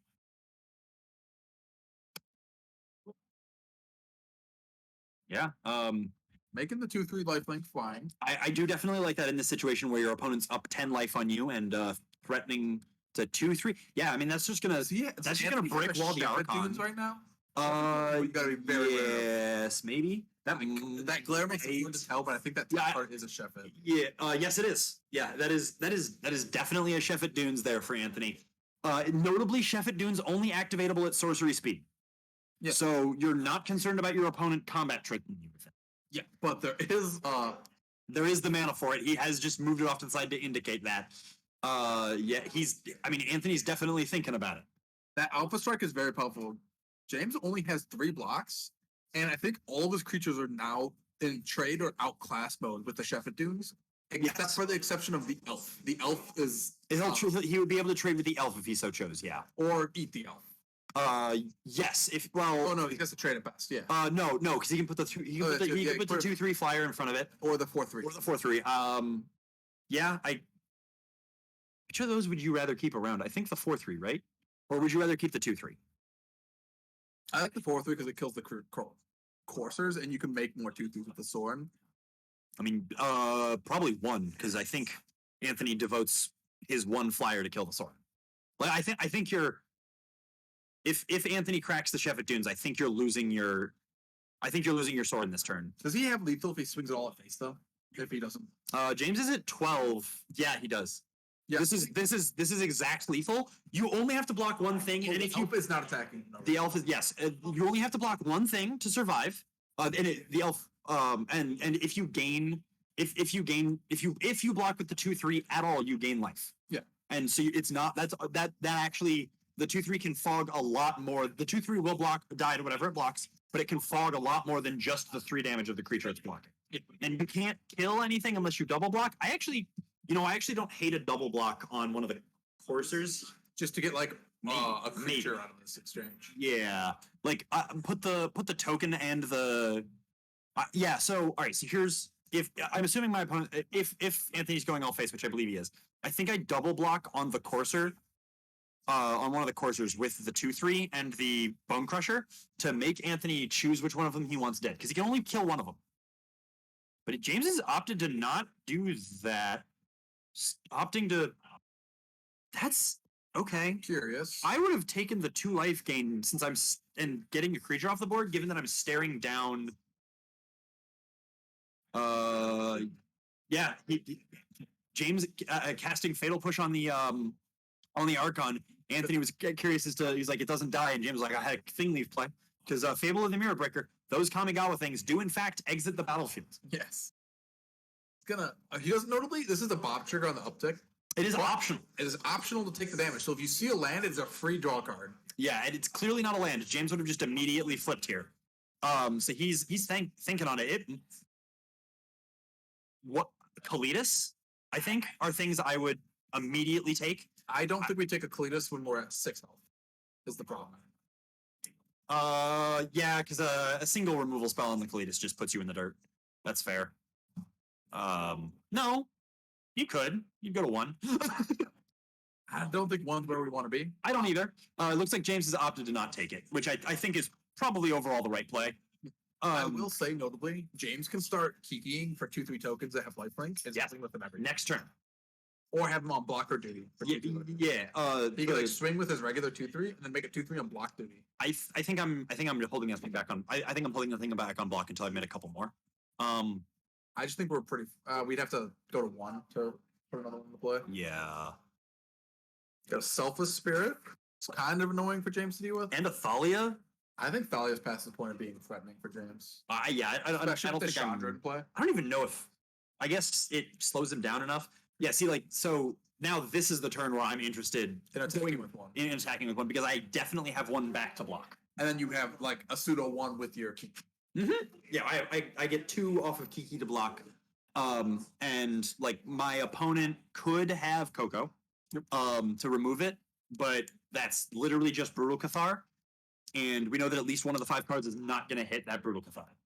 I will notably say, Brutal is normally pretty easy to deal with because if you kill it in response to a TP, it doesn't ever eat the creature. That is true. That is, But he it is. unfortunately has Selfless Spirit, which actually prevents that line. Selfless Spirit with if you try to target with the ETB on the side. Unless James has the Ray of Enfeeblement.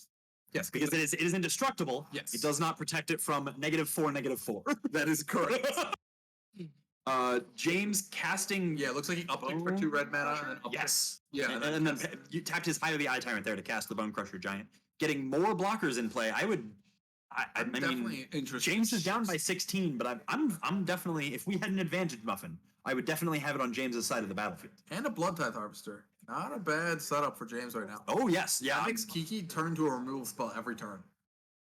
yeah, because you're just You can actually do it now and remove one creature because the one would come in with haste, make a second blood token. and so Fucking what are kill the your, Courser? yeah, that's what I was gonna say. I'm thinking I'm killing the Courser here. Because you know he's drawing Elf, which doesn't help him here, and you don't want him to go land if like filter out lands he's drawing. Yep. And he's been missing land drops these past several turns. Yeah. So I mean, and it goes away anyway. I don't think I'm attacking. Yeah. I think there we go. James identifying the same thing that you said.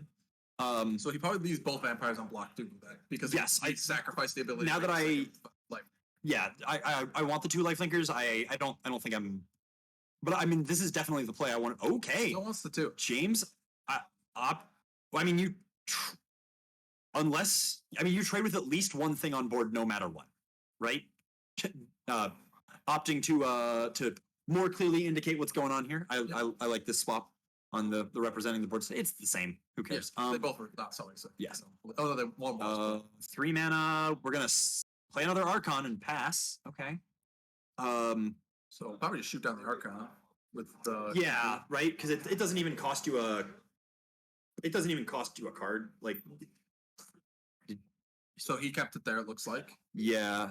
I think he's just in. I don't want to take damage mode. I'm just trying to filter lands off the top. Yes. Yeah. Trying to make He sure can that we also trying to notably make sure we keep Chandra seeing uptick action. into it if he needs the card that's there. Yes. Indicating he's immediately killing that Archon. He also has all these blood tokens chilling. I don't think he's. 2 seems to be enough to kill anything. Croxa. So Croxa, discard a card. Yeah, taking a rested piece out of Anthony's hand there, which does not change his life total at all. Looks like we have another Chandra Torch of Defiance. I saw a flash there for a second. Chandra tick up. There's a Graveyard Trespasser that's just not going to do anything. But I mean, Could become a 4/4. 4/4s. Yeah, 3/3s with board, discard a card, and 4/4s with board, discard a card are pretty good. James checking to make sure that his opponent did in fact cast spells last turn, and he did. He cast an elf. Yep. Gets in for 2. Goes up to 10. I think you're feeling pretty safe here from James' spot. Yeah, I think I'm now at the point where I'm fine just throwing. I would, honestly, I think I would just be throwing both of those 2/3s at my opponent's face. If Anthony wants to trade the Selfless Spirit for one of them, sure. It doesn't even trade. Self Spirit's a 2/1, and the vampires are 2/3s. So I mean, block with like Thalia plus another creature, and then sack the Selfless Plus they're both Spirit. flying as well. Oh, yeah. So it's literally just the Selfless Spirit. Yeah, no, this is not good. Right. I forgot that those fly. They are Vampire Nighthawks without Death Touch. Wow, that card's cracked. Card's good. Turns out Soren good. James Sky. To deal with the Kiki. Yeah. Sorry, Anthony Skyclaving the Kiki. So James is gonna not have that constant stream of removal spell. Yeah, he's no James longer is gonna be no longer able to burying- kill a creature. Every Yeah, turn. no longer burying his opponent. Now just winning the game, not burying Yeah, his just opponent. normally winning. Uh, So we'll probably see the uptick on the Soren to start the turn off here from James. yeah, I don't think I want. I don't think I I want think I to just risk like losing to that check- Soren at all. Yeah, I just like to check out what's going on. So- there. Yeah. Any thought if you're Anthony to have That looks like sent a this? Oh no, because he saw the blocker. Never mind. That looked like a Dreadbore he just looked at. I think I'd take the 2 just to I like. think I just uptick Chandra and did. Right, you can draw the card with Chandra. This is so good. This is such a good combo. And then just cast the card. Wild. What are we killing? I Try to make- want to buy the 3/3. Yeah. Oh, I think you have to kill the Selfless. No, you target the 3/3 and then make him sack the Selfless. Give him the option. No, I don't think it might be the option. No, because like, Well, because then that means he's saving it for something better later, and I don't want him to have it for something. but then I have a 3/3. Yeah, but I can just- My opponent's hellbent. Like he's gonna give it up anyway.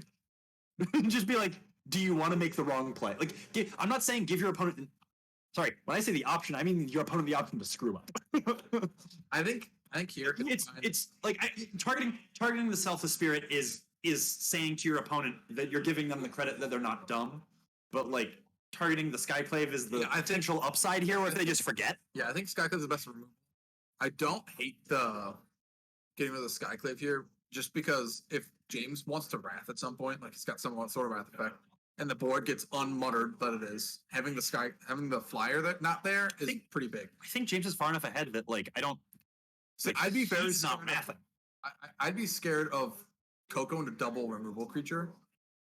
Sure, that is fair. We don't have an answer to that. And then like you'd want to be in a wrath position there. That Like is when you true. trigger or something. That is true. Especially if you flip these graveyard trespassers and use removing your lifelinkers with it. You'd have 4/4s that wouldn't die to it. Yeah, that's okay. That's fair. I can see that. Yeah, blows up Artifacts, gems. artifacts and enchantments, but it blows up the It Trigon Predators after it flips too, I'm pretty sure. Yeah, it does, but it blows up specifically the runestone. If he's concerned about James having that, It's also just a reasonable threat. It's a 2-drop. he was back here when we were talking to James earlier, so he did know about the runestone. He might be just trying to tick up the Chandra ultimate just to make this kill a lot easier. Yeah, I would be assuming that's probably what's going on here. There's a consideration to start just shooting creatures, just like make it pretty abysmal for Anthony to ever come back. But I like this line. I like just sitting here making my opponent, like just being like, hey, I'm gonna slowly ping you to death and hit you with these 2/3s that I have in the air. And eventually I'm gonna have a Chandra emblem, and you're probably gonna be at 5 or less at that point, and then I'm just gonna cast a spell and you're gonna die. I will say, looks like he does just shoot the Frenzy Trespasser, Trap Breaker. Yeah, Frenzy Trapbreaker. I think he has a lethal attack here is why he's doing it. He's just clearing the block and then Yeah, Anthony was considering sacking it to something. I don't, maybe blow up his own rest in peace, but that wouldn't help you. he could pop one of the blood. Oh, sure, plop a blood token. If he Yeah, has and then nothing James to- has another Chandra here with Anthony now at 2. He's gonna keep the new one, down tick Chandra, opts to not do anything, and that'll be a closed out match in favor of James. The owner of the string really clinching it. Looking kind of rough there at the beginning for him, but he definitely stabilized and got like a clean like stream of answers in for a while. Yeah. Yeah, I mean that starting out with only the 2 lands, but then I mean Anthony also stumbled for a long time there. Yeah. Just like He not was really seeing close to lethal. If James hadn't have the exact amount of removal he had, I think James Yeah. would have lost that too. James stabilized. I think everything just like Lined up really well. coming up, all the things coming up Millhouse there. Let's get me all of Ian's money. Because I put all of Ian's because I'm a monster. Choose outcome. James did the win. I have stolen all of Ian's points. I have 5,000 of them. I'm just gonna donate them every time there's a stream to get James to do the Nuzlocke stream. We gotta get those 69,000 channel points for him to Actually do. talking to James about potentially turning in like a very large lump sum of channel points to Chupacabra Games credit, because it'd be a small investment for him to give Mike money for the credit, but then people who in the local area who watch could like cash in on some points on some credit, yeah. Yeah. We are advertising our local game store here. Yep. Chupacabra Games in Naperville, Illinois, right across the street from water treatment plant. Fortunately, the wind blows the other way, so it does not often smell. I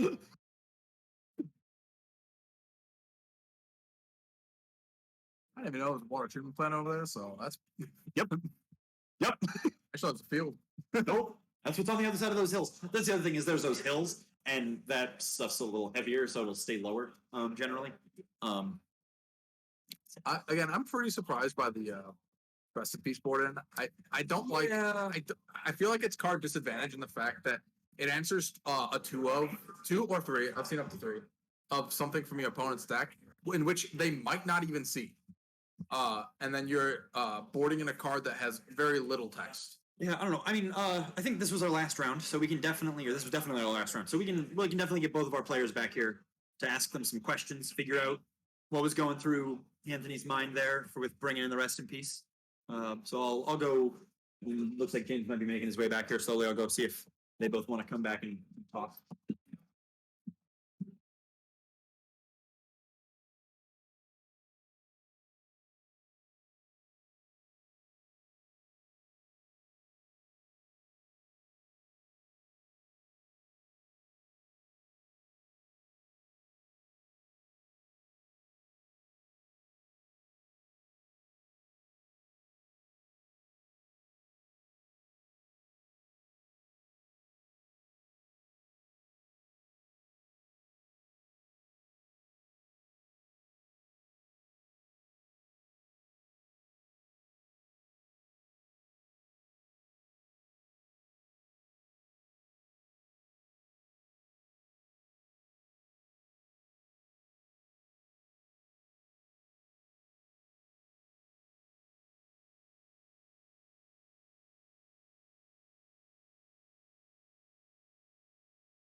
All right.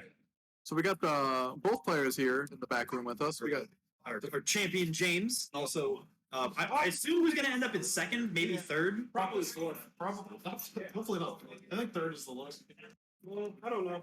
Breakers are annoying. I have one question for our Green White Coca player, Anthony. What was the consideration for rest in peace? Is it just to deal with Proxo? Yeah, we were very good. And the graveyard trespasser. Yeah, those are the two things. Breakers, trespasser, Proxo can't come back, and so I don't have to waste a removal spell on it. Is the life gain worth it for the rest in peace? Like, because they still have the 3/3/4. That's what does. It's the attack triggers being the that makes sense. That was kind of what we were. Game one. Yeah, that was kind of what we were If thinking. I had played game one was a misplay when he had a Proxo on the field. I left him land in my hand. Yeah. I should if I had played that land, he actually would have died with the Alpha Swarm because he was going to Alpha Could Swing. make the 5/5 layer. Yeah, no, it would have been a 5/5, and it would have been just exactly. That's why, like, after game one, I was like, oh my god, I fucked that miss. Like, I was like, kind of like shocked because I was like, oh, if I had just played the land, then them to layer, I'll go to one, animate using all the mana, and I would have been just enough that it would have been exact. I didn't even see a layer of the Hydra at any point. Yeah, it looked as You put it the before. turn in. Oh, okay, that would be why. So I had lethal if I like my deck since there's no way like unless I pay somebody to do like a donation deck list, I don't see plays immediately. So like I'm still learning it. Yeah. Game two is just like Well, I mean, hey, I had double courser, no lands. I'm like, cool. you're gonna have 2 whole matches up on YouTube. You can go review and critique all of your plays. Well, it's more of a sideboard decision. I know how I sideboarded and I sideboarded like ass. Like I mean, sorry about my language, but like I over sideboarded and I have to work on that. Some pieces seem like good, but like It was- I don't know if they were better than another creature. Oh, Like what else? no, I took out at least Spellbinders because they don't really. Like, okay. Oh, you do have Spellbinder. I think We so. didn't see on it. the stream. So at the start I was like, maybe he has PVDR. Oh, because the problem is I think the matchups you saw were matchups where I tend to take them out because if you had saw me against Lotus field, Yeah, I mean that's definitely a I could card go for into combo. 2 elite Spellbinders. Yeah, that's How you definitely like those double dot seeds? that's definitely a card for combo. Yeah. Also, it's a fun fact with Elite Spellbinder and the flippy face cards for lands. If you exile them, they can't play them as lands. It says fuck your hand. Correct. So super thought seeds, if like they keep. No, Elite Spellbinder. The reason you can't play them from under Elite Spellbinder is because Elite Spellbinder says cast, and not play. Whereas, because like you could still, it has nothing to do with the MDFC itself. Oh, I was wrong, but hey, I'm still right. Yes, I'm right yeah. about why, but Yeah. It is because it's because the Spellbinder limits. Because like you can still play, you can actually still play MDFCs off the top of your deck with Sorcerer's Prefix. And also like out of your graveyard with Ramanop Excavator and Crucible of Worlds, even if they're like regardless of which faces. like with this deck though, I'm only playing 3 coursers because I'm I literally bought the coursers and it's Atlas trackers today. Well, I was like, man, I need some flood for the adventure, and then I got it. And we got a lot of it because I was busy, and I was like, oh, well. Like this is, I'm actually thinking with this little version, I can actually fit in a 5-drop episode.